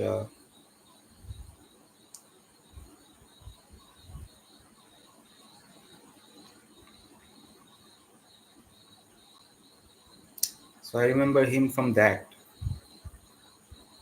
I've seen David Warner basically do wonders for Sunrisers Hyderabad. Got them their maiden, not their maiden trophy. Well, for that franchise, fucking hell. For that franchise, at least he got them there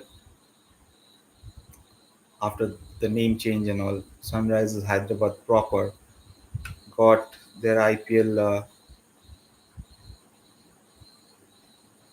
trophy under Warner. Warner, there was Rashid Khan. There was a lot of good players in that side, and then he was replaced with Kane Williamson in time. But both of them are here for the London Spirit here, batting together, opening together.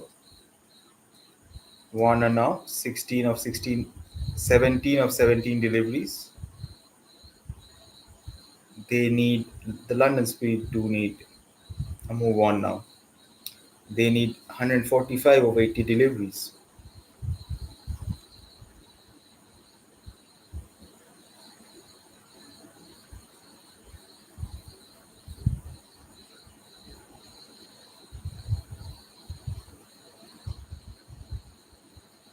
I think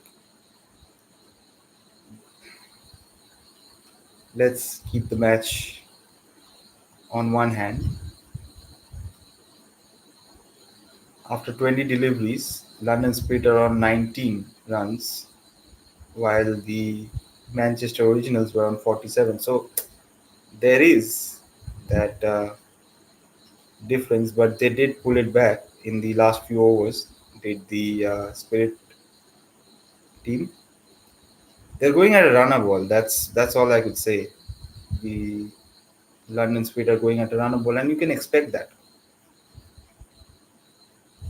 Kane Williamson and David Warner. I don't think they can go hammer and tongs unless you're bowling absolutely garbage bowling. These guys, these guys, these guys are closer to 40 than they are 30. And for the likes of Kane Williamson and David Warner, I mean, they can still get it up there. It's like a fast bowler, right? The older you get, it's not about powering through. It's about timing and placing and trying to work with your skills. But if you don't get those deliveries, I don't think you can power through a situation like a Phil Saltwood. Also, it's been some great bowling on display. I think by the originals here. So Josh Tongue to David Warner.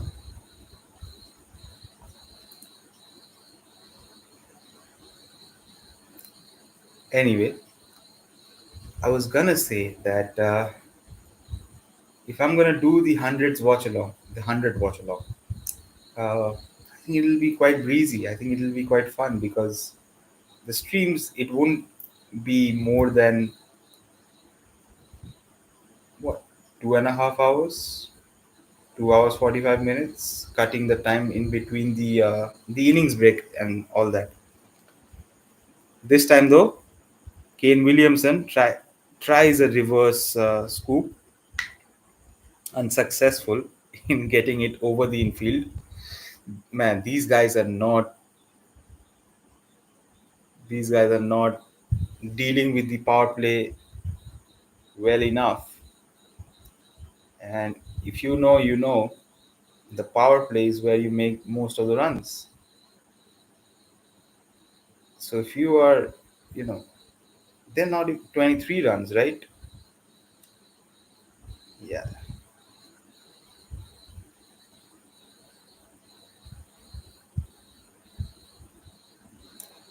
it's not going good, bruv. If you're a London Spirit fan, that is. What I was gonna say is that I thought Guerrilla Cricket UK would do 100 watch along, but I think they are cricket purists. They want to do tests and English ODI teams and all. I don't want to shit on them. This is not a shitting game or whatever. They started their channel. I was going through them. Is that they started their channel in 2014, and it's been about 11 years now.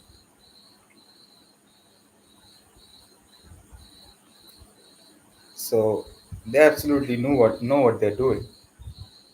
This time though, David Warner knows what he's doing. He's playing a reverse scoop for a boundary.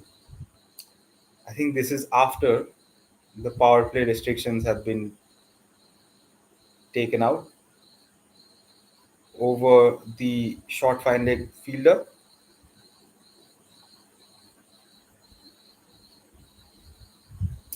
He moves on to 22. Somebody's got to get him out. Lewis Gregory to continue.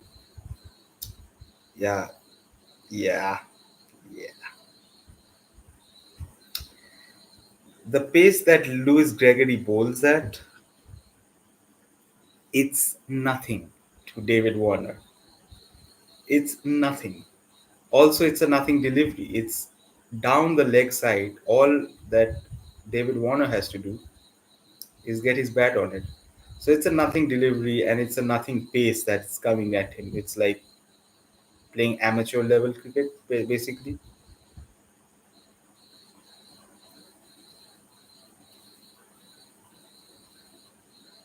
I mean, after base, basically facing Sunny Baker. Warner moves on to 26 of 22 though. The score for the London Spirit 32 for the loss of no wickets. So Phil Salt, even though his bowlers did bowl a really good spell in the power play, he's in desperate need for some wickets here. And Kane Williamson,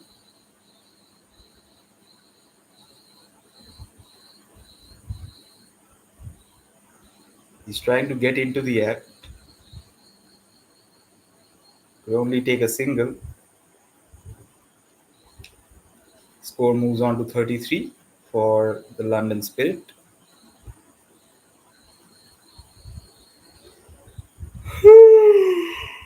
Bro, get Noor Ahmed on. What are we doing? What are we doing? Get Noor Ahmed on. What is Lewis Gregory doing the first over after power play? Direct hit at the non-striker's end. The umpire is not interested.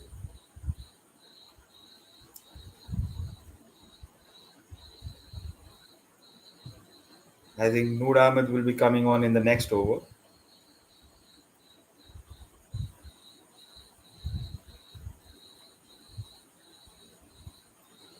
So as far as the streams were concerned, I think it will be great if I can do the 100 watch-alongs till the end every day.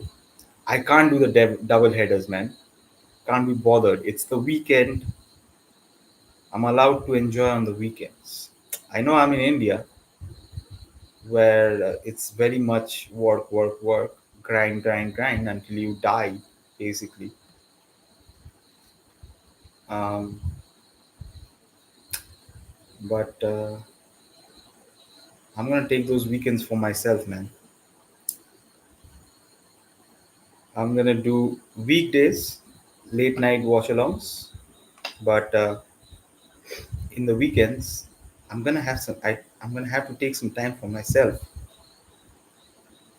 This time, Noor Ahmed to David Warner. This will be the fuck me dead, dude. That's just Phil Salt's fault. That is Phil Salt's fault. So Noor Ahmed and David Warner to David Warner. That's the matchup that I was looking for. First delivery, Warner comes down the pitch, and it would have gone straight to long off, but Phil Salt is not totally on the boundary line, and it is it given? It's not given. Hits him on the pads this time. Warner moves on to 31.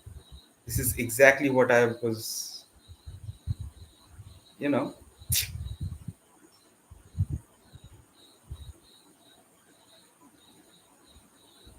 I'm pretty sure Noor Ahmed, of all the bowlers that Manchester Originals have, I'm pretty sure he can take out a left-handed batter.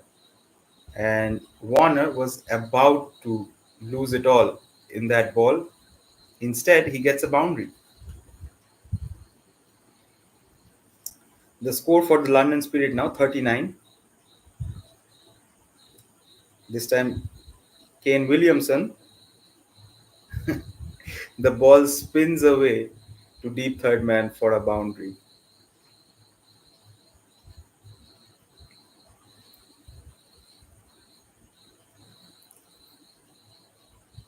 There was a short third man, but the ball just spins away from him to the deep third man region for a boundary. Now, I'm pretty sure Kane Williamson can play Noor Ahmed pretty well, but to a left-hander, that's different. It's a different ball game. So last ball of Noor Ahmed's over, he's considered 9.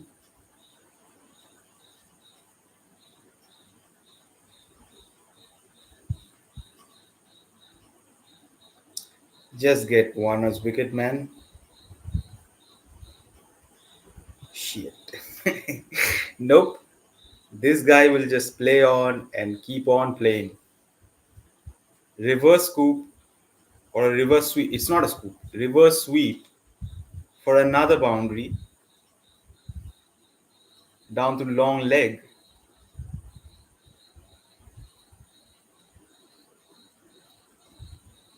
is David Warner. He's basically doing all the scoring for his team. He's on 35. His team is on 48. No wickets lost still. And Farhan Ahmed into the attack. I think he's an off spinner, if I'm not mistaken. Is he Rehan Ahmed's brother? Could be, but I'm not sure about that.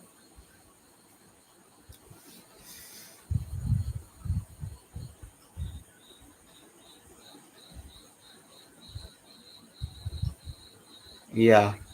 David Warner goes right handed, hits Farhan Ahmed's first ball for a boundary.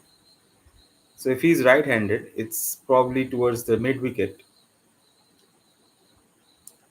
Man, you can't keep David Warner out of a game. This guy, even though he's touching 40, his love of the game is so immense that he'll just go on playing. He'll just keep on, shutting down his haters. He's turning it up at the 100 now. He's on 40 of 29, 41 of 29 deliveries. And single handedly playing a match winning innings for his team, London Spirit here. Yeah, Farhan Ahmed, we gotta get those numbers up, man. Get a wicket though. He hasn't had a wicket in his 100 career. Could it be David Warner's wicket? London Spirit now need 110 of 63 deliveries.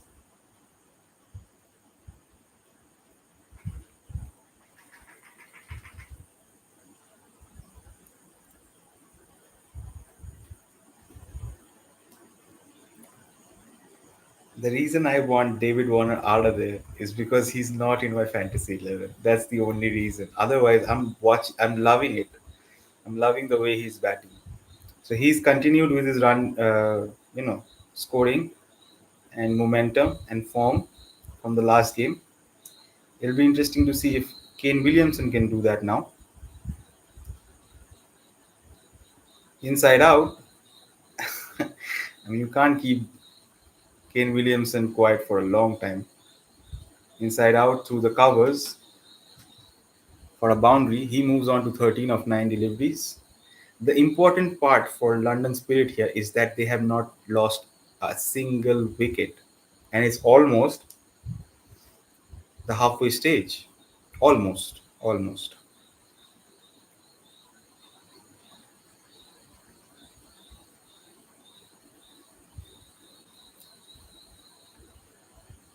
This time, though,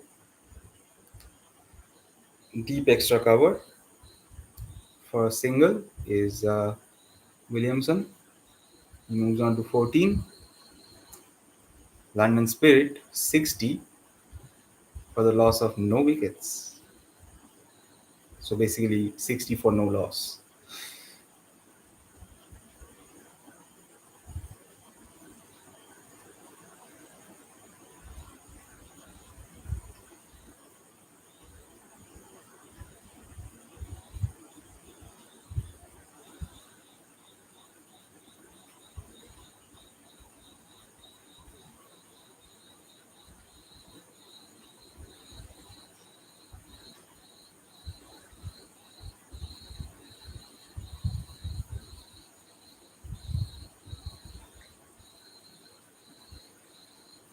Scott Curry to continue.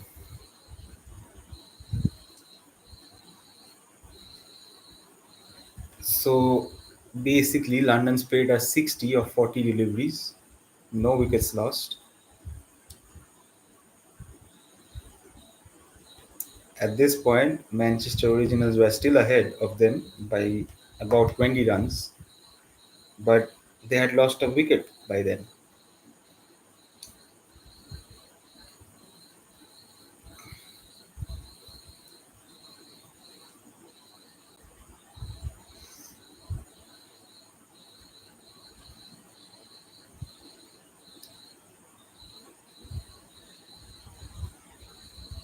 Shit. Kane Williamson plays it to fine third man. Well, he didn't play it, he probably edged it. There's a great ball from Scott Curry, and there was protection there, so he'll just get a single. He moves on to 15 now. David Warner is the one to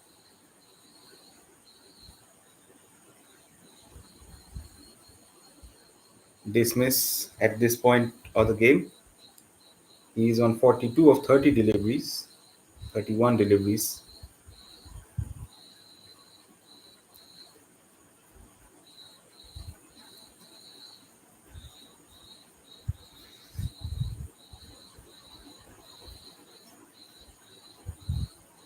Proving his doubters wrong here, David Warner.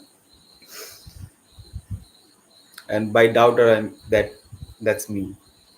That's because I didn't pick him in my fantasy level. That's why I'm his doubter. But other than that, uh, he's playing well, pretty well. 42 of 32 deliveries.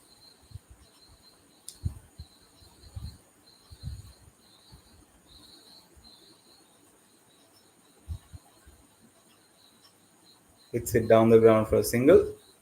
Does Warner. He moves on to 43. This match needs some Noor Ahmed magic, man. Can't lie. I can't lie. Fuck Lewis Gregory. Fuck Scott Curry. Just get Noor Ahmed on. Break this partnership. Break a few more.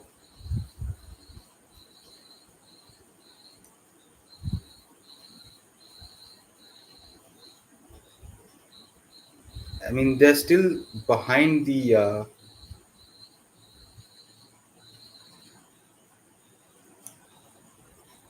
They're still behind is London Spirit, but the only advantage they have is that they have not lost a wicket. So after 45, Manchester Originals were 86 for the loss of two, but London Spirit are on 62 for the loss of no wickets. And that's basically because of Warner and Williamson. They have provided them a steady start down to fine third man region. Kane Williamson for a single. Lewis Gregory continues. It's his second over.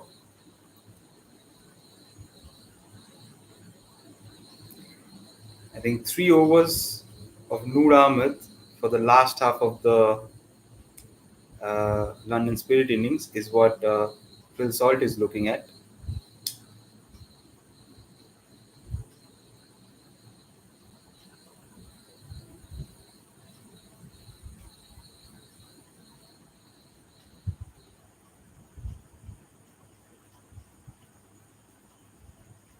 Yep. Lewis Gregory to David Warner is the matchup which is favorable to the batter. What the fuck sort of deliveries did he bowl to him, man? Yeah, plays for a boundary here. Warner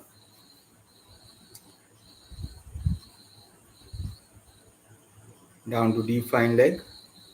Swivels. It was on the pads. Basically, hip height. Swivels it for a boundary. London Spirit now on 67. Warner himself on 47. And he's gonna get a boundary again. This time playing right-handed. Through two fielders. He's on 51, dude. What the fuck is going on? 51 of 35. That's David Warner for you. That's his love of the game. Can't keep a batter as wily as David Warner out of the game for long though.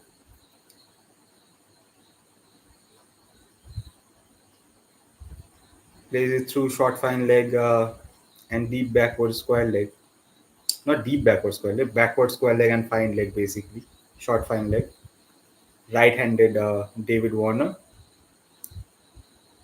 Two consecutive boundaries to get his 50. Takes a single then. Moves on to 52. The score for the Spirit 72.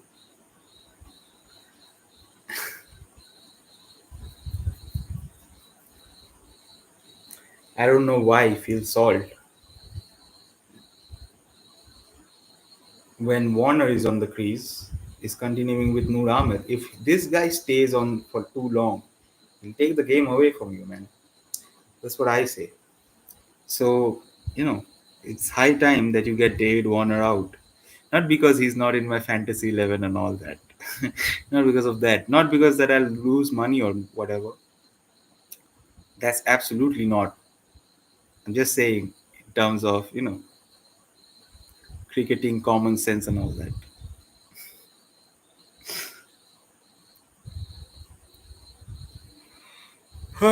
So the first team for the 100, I think it's turning out to be a pretty fun one. It's fun. I don't have any, allegiances, at least at this point in the tournament. I've seen all the teams, like the combination and all. I can't pick a favorite. Can't just say Manchester just because I also support Manchester United.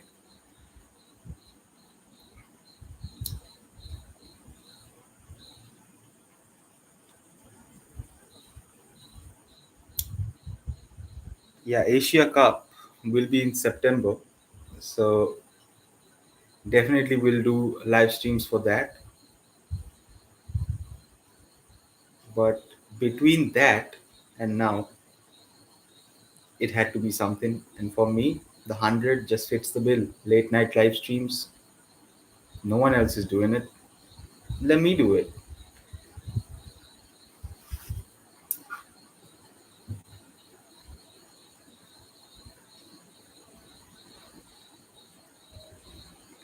Let me get those numbers up so I can, at least monetize the channel.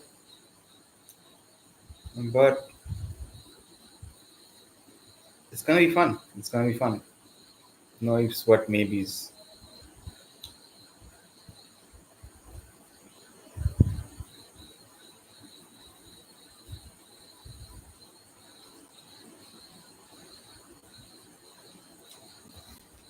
I mean, there are some good T20 cricket going on with South Africa and Australia. Would be fun to cover that as well. But nah, nope. They're pretty Australian T20 team. It's looking pretty good, dude. It's looking pretty firepower stacked and all that. Just tall lads hitting through the line. Noor Ahmed here after the drinks break. London Spirit 73 for the loss of no wickets. It's the halfway point in the match. Kane Williamson is on 17 of 15.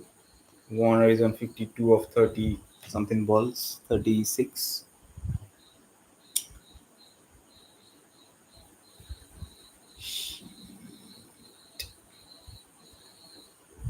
First two deliveries of Noor Ahmed's over. No harm done. Williamson still on strike.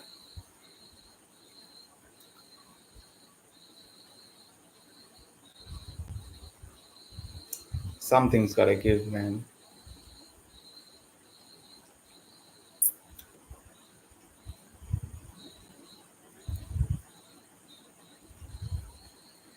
London Spirit need 91 of 47 deliveries.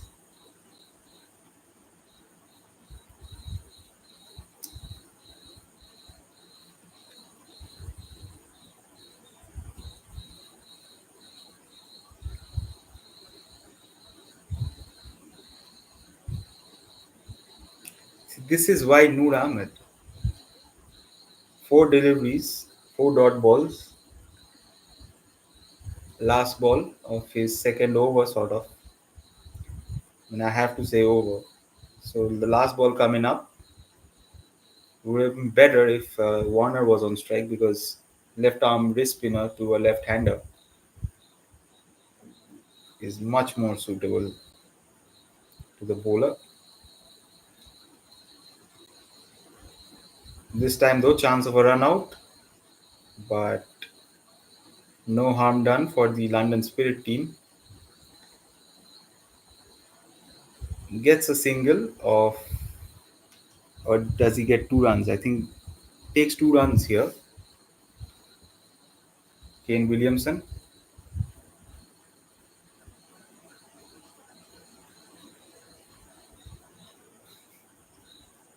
I'll tell you who's my captain in my fantasy 11. It's Noor Ahmed.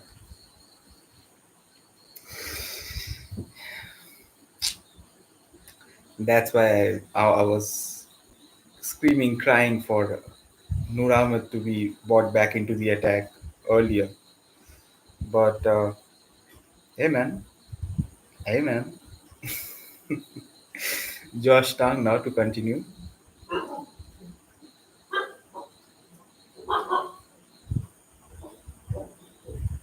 Bumble is in attendance. I think yeah, Josh Tang gets a wicket. That of Williamson tries to hit it out of the park, gets caught in the backward square leg region, deep backward square leg region. Does Kane Williamson of the bowling of Josh Tang, and his stay at the crease is now over. Couldn't get going, probably hit one boundary in that innings. Did the captain of London Spirit, perishes for what, 16, 17, what, 19 of 20 deliveries.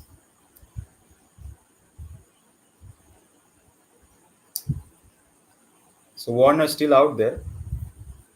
He scored a half century here at the Emirates Old Trafford, which is weird to say. Emirates Old Trafford. When we say that in the Premier League, the Emirates is basically Arsenal's home stadium, and the Old Trafford is, well, you know, the Red Devils. Anyway, Josh Tang gets his first wicket, which brings Jamie Smith into the thick of things, as you might say.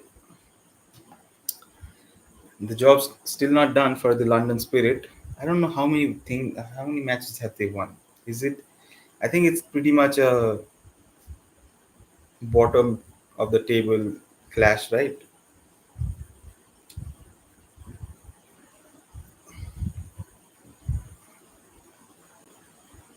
Yep. I think they've won one, lost one. Manchester Originals. What the fuck? You have a great team. Why have you not won one single match? This is your only opportunity. This is the one opportunity you have to get even with the London Spirit, get some points on the board. So these guys get four, four, 4 points for winning one match. Damn, damn.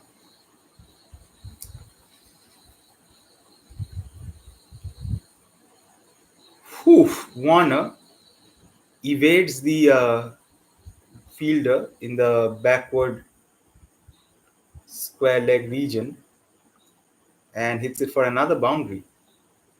He's not stopping. He's making me lose all my money. I've lost all my hair already, so um, yeah, he's fucking hell. I mean, nothing but respect. I'm not even salty about it, about losing my money or whatever, because I've lost money. I've lost money when gambling before. Not much. I'm not a serious gambler. I'm not a degenerate. I just, gamble from time. I make one team. Just make one team.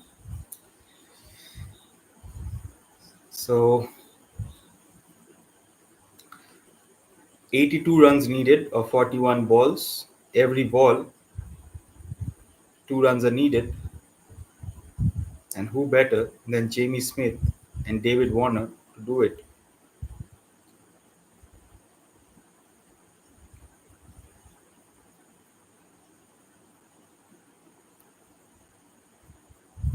Spirit need 81 or 40. Their score is 83 of 60 deliveries. I think it's fun. I think this stream's going very, very well. The difference between doing a test match and a T20 match is that you just know that the end is in sight.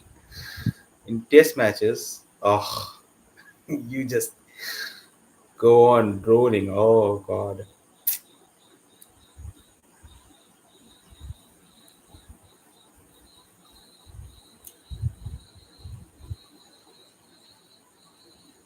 So the Oval Invincibles are top of the table with Trent Rockets and the Southern Braves.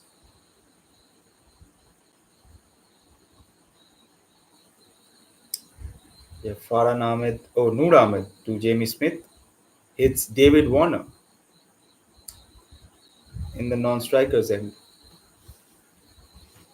Takes a single though, nonetheless. Kudos to Warner for getting back up after getting hit. Somehow takes the single, does Warner.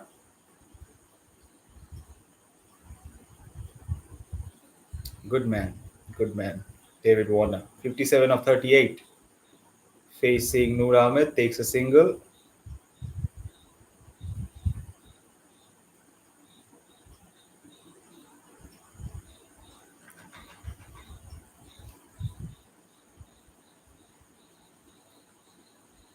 Jesus Christ, get a wicket, dude. Get a wicket, man.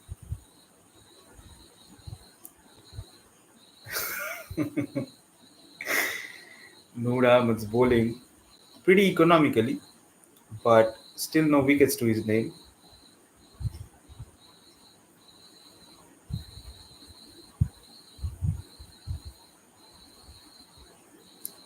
Last two deliveries of his over.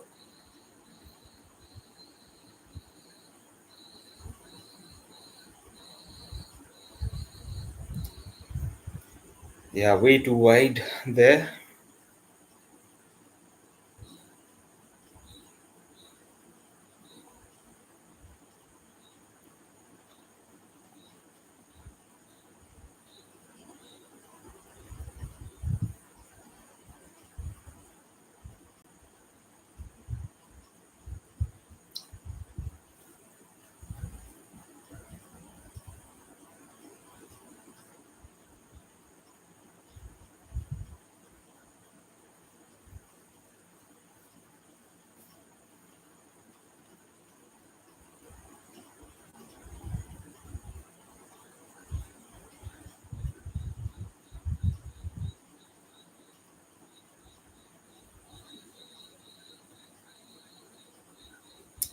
Still no wicket for Noor Ahmed. London Spirit now 67, 87 runs. They need 77 of 36 deliveries, 35, 76 of 35 deliveries. However,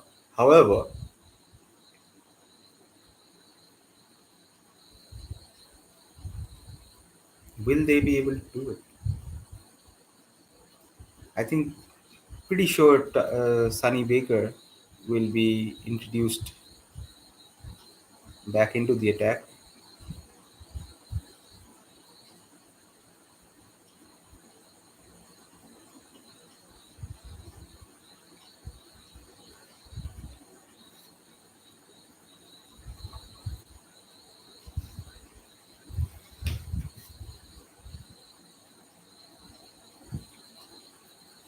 Sunny Baker now, he's bowled well for his first 2 overs on the trot.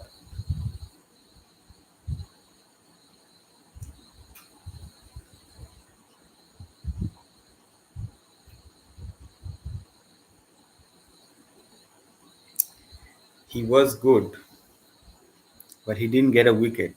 So does it matter? Ultimately. So he'll be looking to nab either Warner or Jamie Smith here.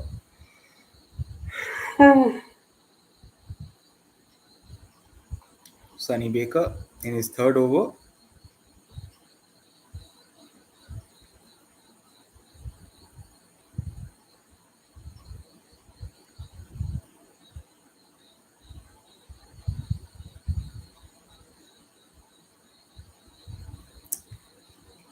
David Warner is playing this match just to, just to annoy me, basically. So he gets down on his leg, hits it to long leg, sort of, but it doesn't go to the fielder. There was a fielder situated there, drop short of the fielder. Didn't hit it well enough, is what I would say. Intended it to go somewhere else, got close to the fielder at fine, long leg, sort of, and he takes yet another single to deny me any sort of win in my own gambling addiction. So basically, he's a savior. He's my savior in a different way.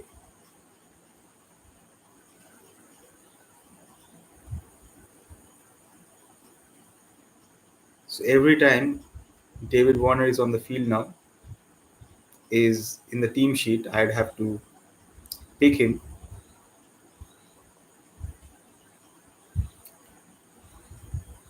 I thought he's all old bones, huh? Old bones and eye bags. Not really. He's on 59 of 42 deliveries. But things are heating up here. I mean, the London Spirit, if they have to do something, they're going to have to do it in 30 deliveries.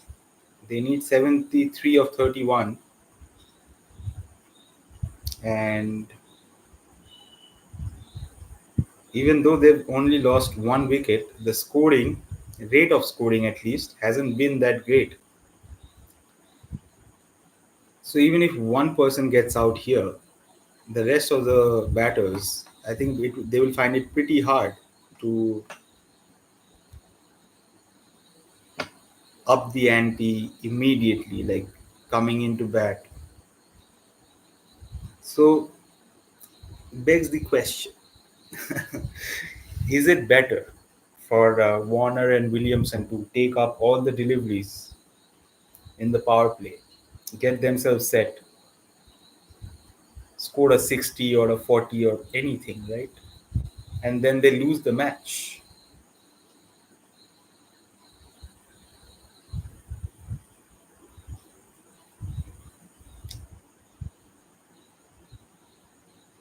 Scott Baker has bowled two wides on the trot. That is not helping the originals at all. The Spirit now need a 71 of 31 deliveries, and Baker needs to bowl,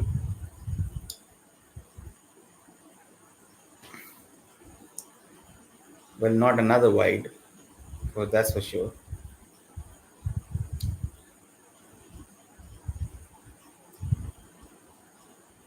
So the equation 70 of 30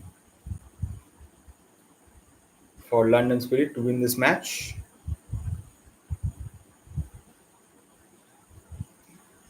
I think it's possible. I think it's definitely possible, but you can target bowlers to for a 20 run over, or whatever. There are certainly bowlers you can target, like Lewis Gregory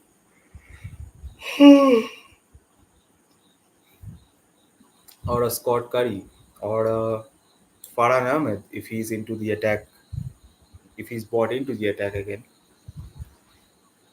But the Spirit are definitely behind the 8 ball. They have wickets in hand.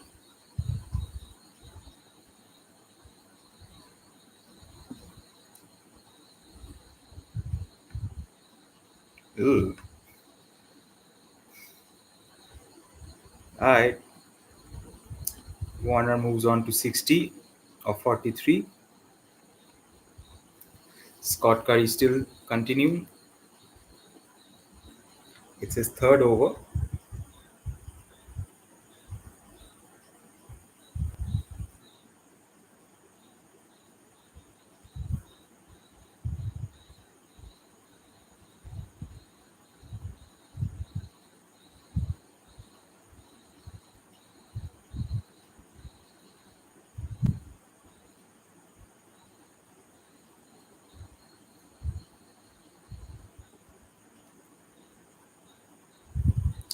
Jamie Smith hits it down the ground for 6 here.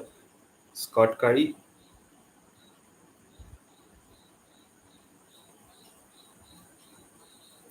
bowls a half cracker. Jamie Smith obliges.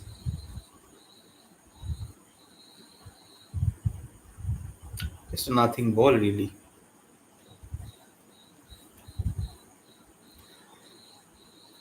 That's a hit me ball. That's a gimme ball. This time, though, straight on the money. Scott Curry gets Jamie Smith out.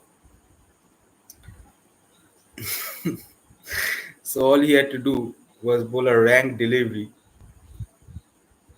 like filthy delivery before. Jamie Smith, it was a Yorker length delivery. Jamie Smith misses it completely,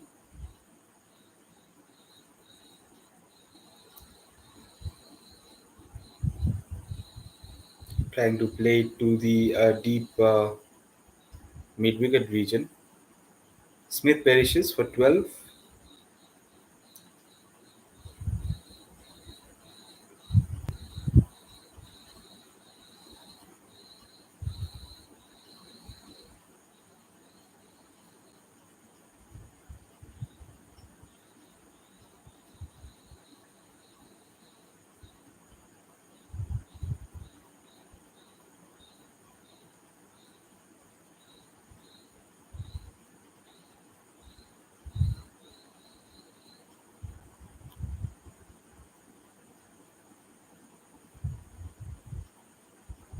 Ashton Turner comes to the crease. 63 of 27 deliveries needed.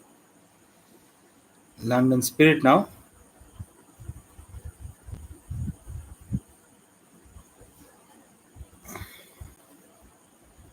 Just waiting for the score to come up again. They're showing the replay. 102 runs. They're on 102. They need 62 of 26. Warner still out there. Gets another boundary. Does Warner? Down to the long off region. The equation now 58 of 25. Warner is on 64 of 45. Jeez.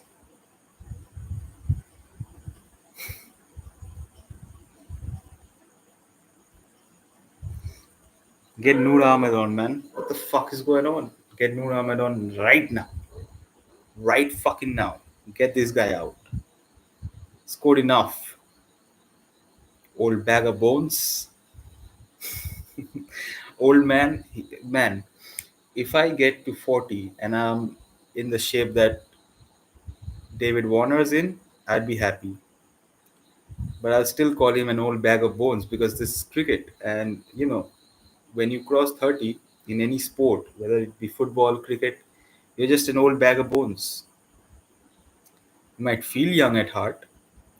What a filthy fucking delivery from first up from Noor Ahmed.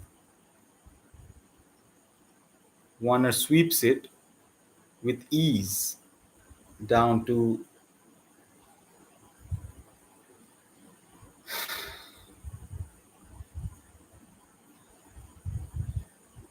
Define leg, definitely define leg.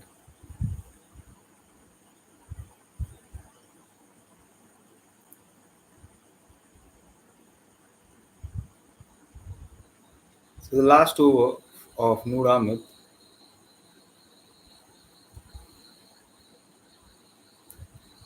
Come on, stop being a pussy. Get on with it.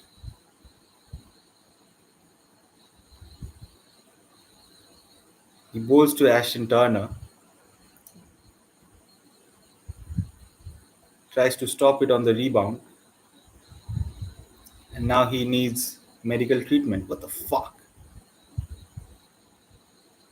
Can't move his fingers. Oh, it's his left hand. It's his bowling hand. So he has to be careful.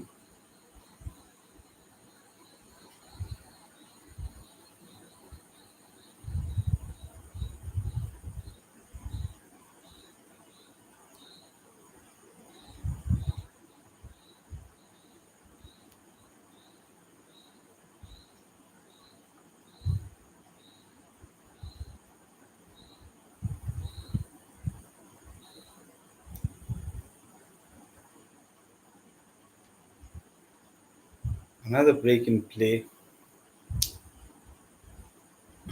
So the London Spirit are definitely behind the 8 ball now. They need 57 of 23. It's definitely doable. But 50 runs are still 50 runs, bro. I mean, unless there's some, filthy bowling, some rank bowling from the originals. Why has Ollie Pope not come out? What's going on there?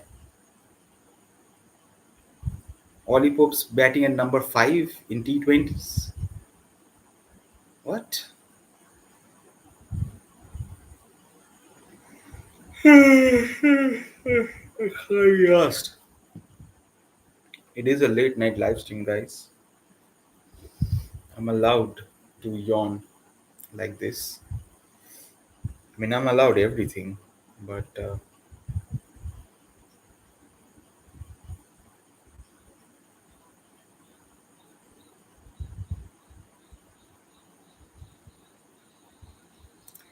yeah, all my money is lost because of this fucking fucking guy. This fucking guy.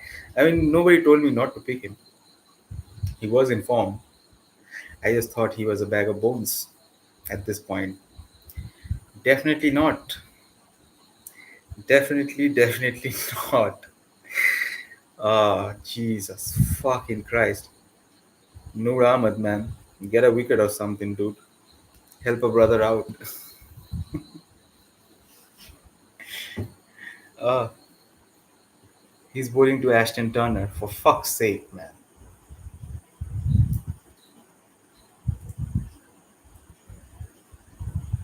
Gets an inside edge down to short fine leg for a single.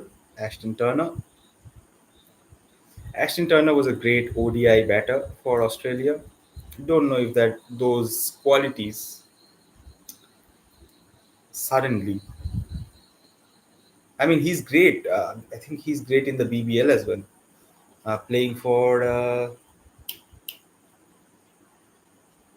is it the Scorchers?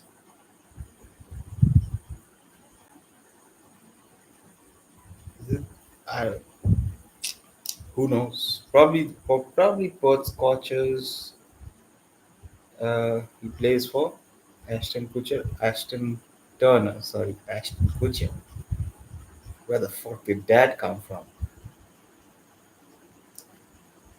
So 21 deliveries, 55 needed. Ashton Turner now hits Noor Ahmed for a massive six for the end of his over. Yeah, serves me right to suffer, doesn't it? Jesus, why the fuck did I make Noor Ahmed the captain of my fantasy team? I don't know. I just thought, these players will be bamboozled by the spin, left arm wrist spin. Definitely not. Definitely not. And he's still young. Is Noor Ahmed still has a lot to learn. You can't bowl full. You can't bowl full delivery to a tall guy like Ashton Turner and not expect him to just slap you down to, deep fine leg region for a six. Louis Gregory, and this is the over where they'll get 20. Definitely the over to get 20 runs from uh, Louis Gregory. After this, there will be 3 overs remaining, and so it'll be interesting to see because 19 balls, 48 runs, it's still doable. It's still very much doable with these two guys out there.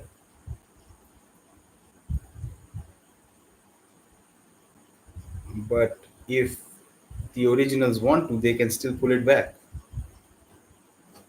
I mean, Noor Ahmed has been garbage tonight. I can say that because I made him captain and he didn't pick up any wickets. So he's lost all my money. And now the originals are, you know, not being able to stop boundaries as well. This time Ashton Turner, and I told you this the Lewis Gregory over is the one over where you've got to take 20 runs.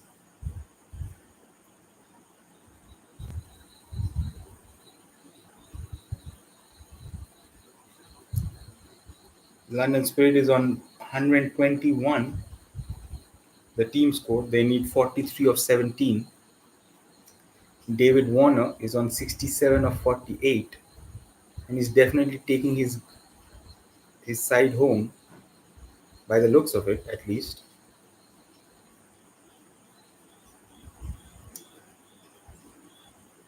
And last two deliveries of the Gregory over, it's it down the ground. Does David Warner? I told you, man. I told you.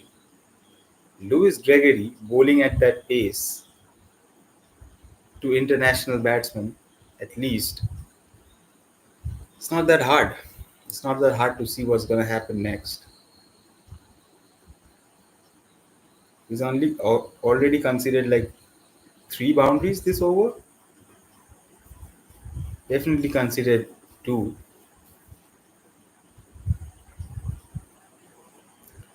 Now, does a wide Warner now 71 of 49.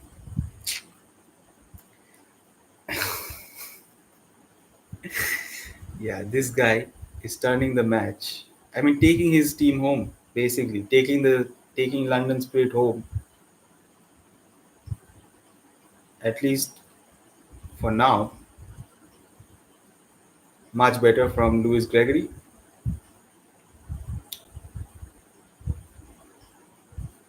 So the Spirit now need 38 of 15. They are on 126 for the loss of 2 wickets. And David Warner is shepherding his side to a sure shot victory by the looks of it. 71 of 50 deliveries with him, Ashton Turner, fellow Aussie, 13 of 16. And now, my guy, my G, Josh Dung, second highest wicket taker from the Anderson Tendulkar Trophy, will be bowling to David effing Warner. I don't know why I said effing fucking Warner.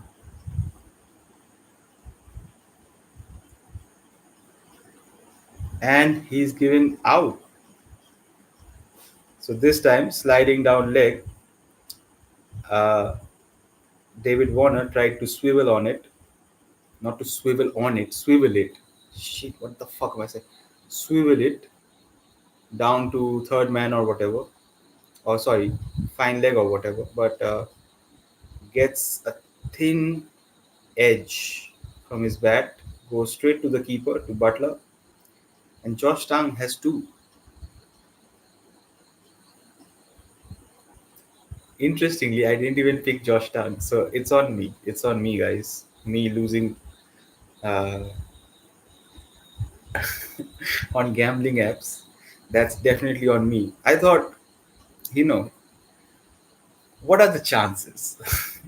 What are the chances that Josh Town, who's been so good in the Test series, he's gonna turn up and take wickets?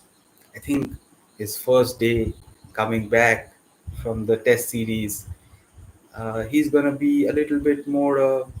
I don't know. I don't know what he off the pace, not hitting the right lens. I thought what's gonna happen, but definitely didn't happen that way. Took two wickets, so sometimes it goes to show. Uh, well, he's wide in this occasion. 37 needed or 14 deliveries. Dixon back. Dixon's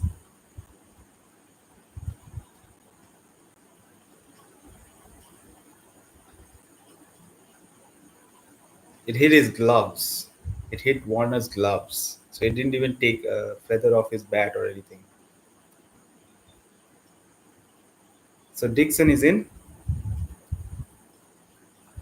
Bro, what a shitty ass throw was that? Who was fielding that? Dixon, while turning around for the 2 runs, slipped, fell, and by that time, the fielder should have. What the fuck?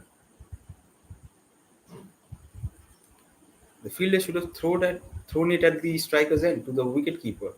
But the throw came so slow. What the fuck?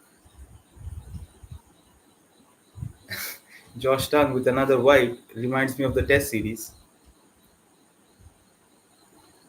So he's definitely in his element here at the Emirates Old Trafford.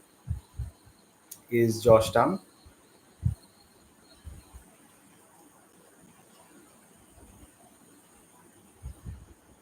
I want to see who that fielder was.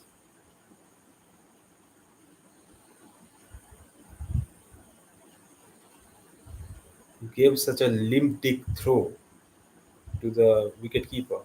So London Spirit are on 130. They need 34 of 12 deliveries. And at this point, every delivery needs to go for a boundary or anything. Because otherwise, shit. This time, though, hits him on the splice of the cricket bat.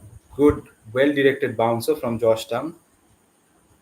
And in his penultimate ball of his over, he picks up Dixon. So 3 wickets to Georgetown.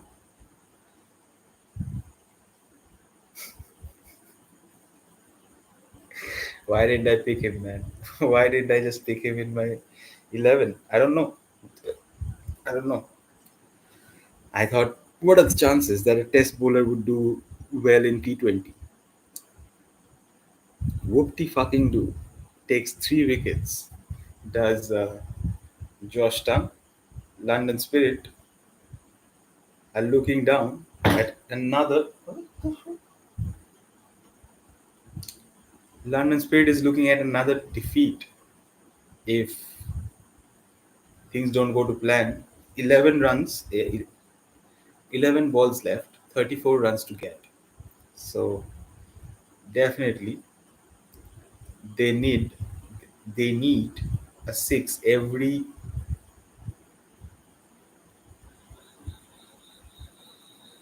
2 balls. They need a six. But Jamie Overton coming into the crease has put away the last ball of the Georgetown's over for a boundary through the covers. It was definitely aerial, but over the infield. So the equation still stands 30 of 10. Every second delivery needs to go for a six. So, say if the first delivery is dot, the second delivery has to go for a six. 5 sixes needed, 10 balls left. Equation is pretty simple. Scott Baker, who's been phenomenal this whole match. Uh, 15 balls, 10 runs. He's been economical. It'll be interesting to see how he ends things here at the Emirates Old Trafford. Second last over of the London Spirit innings. Baker to Turner goes high up in the air. Will be interesting to see who's under it. Safely taken. Safely taken by Lewis Gregory. Yeah. So the Manchester Originals are running away with it at this point, and Baker has started his over with a wicket.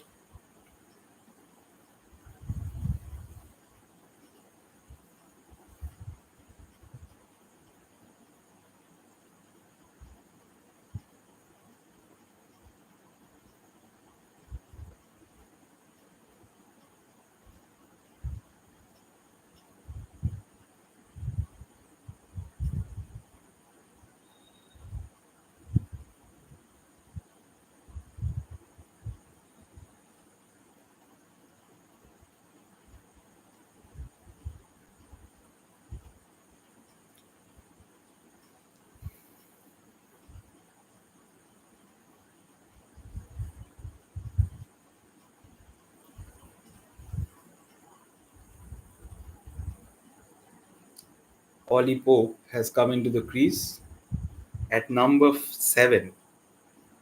Weird, to say the least. Takes a single.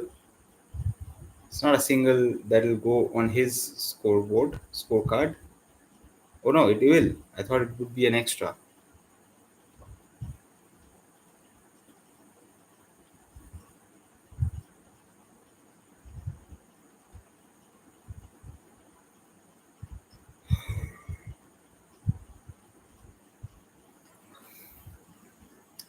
Definitely a home game for Manchester Originals, and 8 balls, 29 runs. Overton on strike.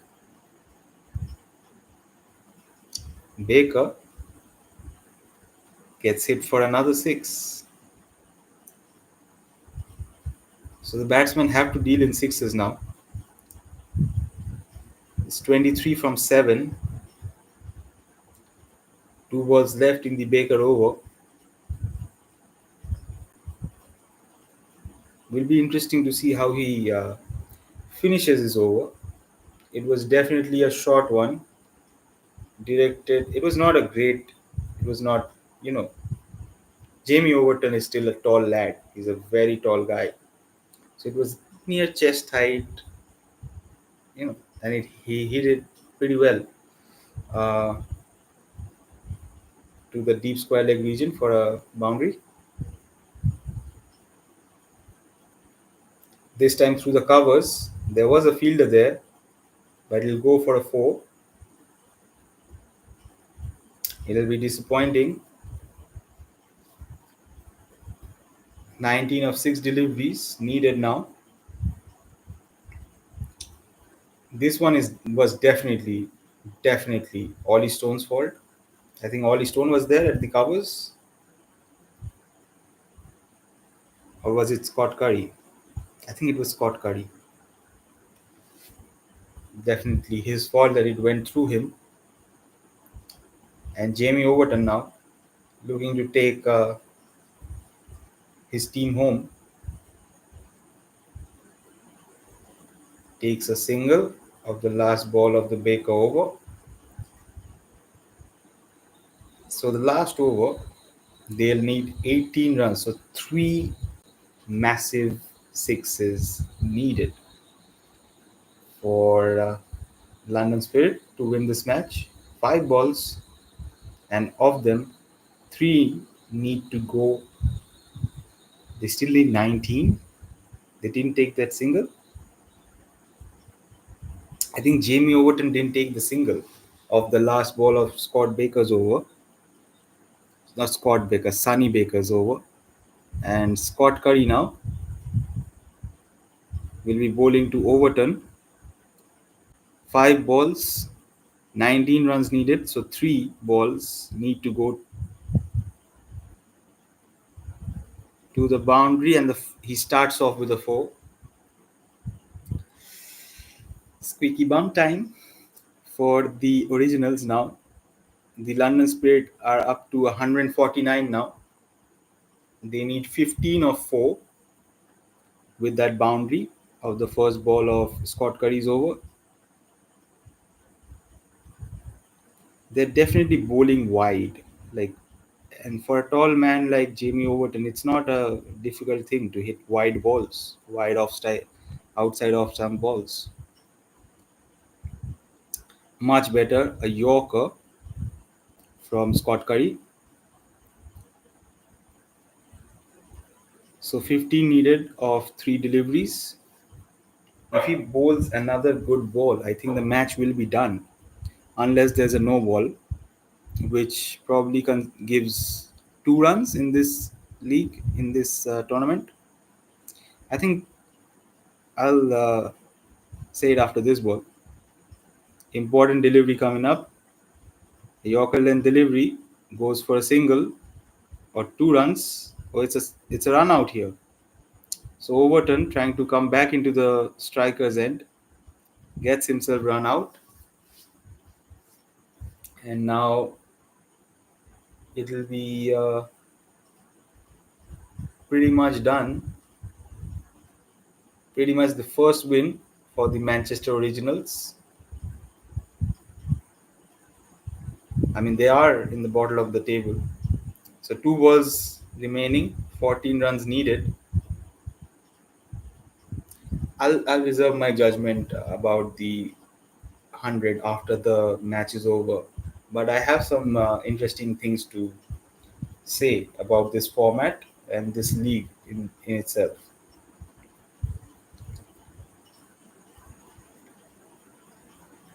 So 2 balls, 14 runs, unless there's a no ball and they've given away 2 runs through that, I don't think there'll be any problems for the Originals to register their first win of this campaign. And guess what? Scott Curry bowls a wide to Liam Dawson, dude.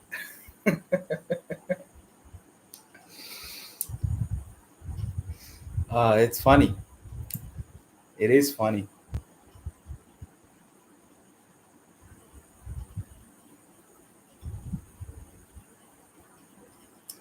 It's not a wide though. It hits him on his pads. Liam Dawson.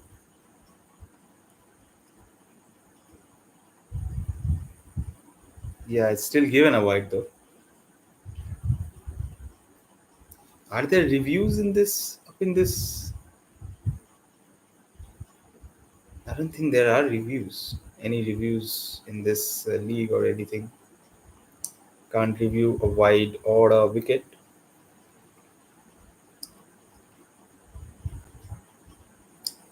So yeah, pretty much done for the Manchester Originals. The crowd are happy. The locals, it's their team, is the Manchester Originals. So 12 runs needed of the last ball. Ollie Pope on strike. Scott Curry, yeah, finishes it off. I think they win by 10 runs. They've registered their first win. I mean, I'm on stream and Manchester is playing, so they've got a win, right?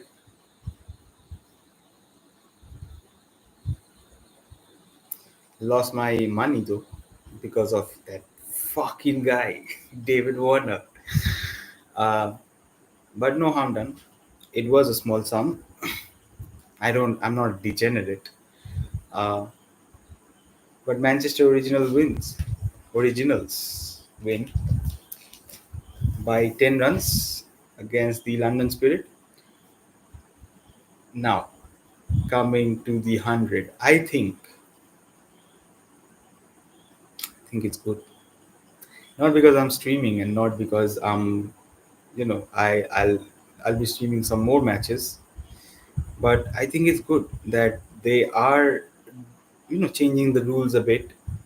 I think a no ball gives 2 runs.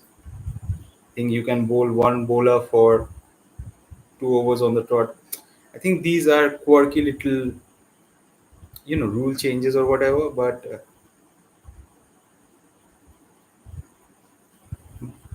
by watching the whole entirety of the match, I think they're onto something. I mean, this format, I don't think it'll be very popular everywhere, but at least it exists. At least it's not T10, you know, so that it's all boom, boom, boom. It's not that. Um, they have a different feel to them, the 100, and I like it. I like it. Can't lie. If it's all the same, if it's if everywhere in the world it's all the same, I don't think it will be as exciting, at least. But the 100 as a format, it's still still good. Don't know if it'll be profitable for the ECB, but definitely enjoyable to watch as a viewer. That's for sure. Don't know what the rules are, what the fuck is going on with the non-striker, why is he not on there. It's fun. It's fun to wrap your brains around the whole format and the rules, but once you get used to it, I think people might like it. Might. Nowadays everything, even league franchises and all that, all these legends league and all that, it all depends on profitability. uh, So it'll be interesting to see if it turns out to be profitable. I mean, from the next year, we'll see different team names under different ownership. They are under different management as we speak, but the names will change from the next season. So it's been a good watch along. Uh, we'll be back with more soon enough. But for now, uh, ciao, good night, and I'll see you when I'll see you.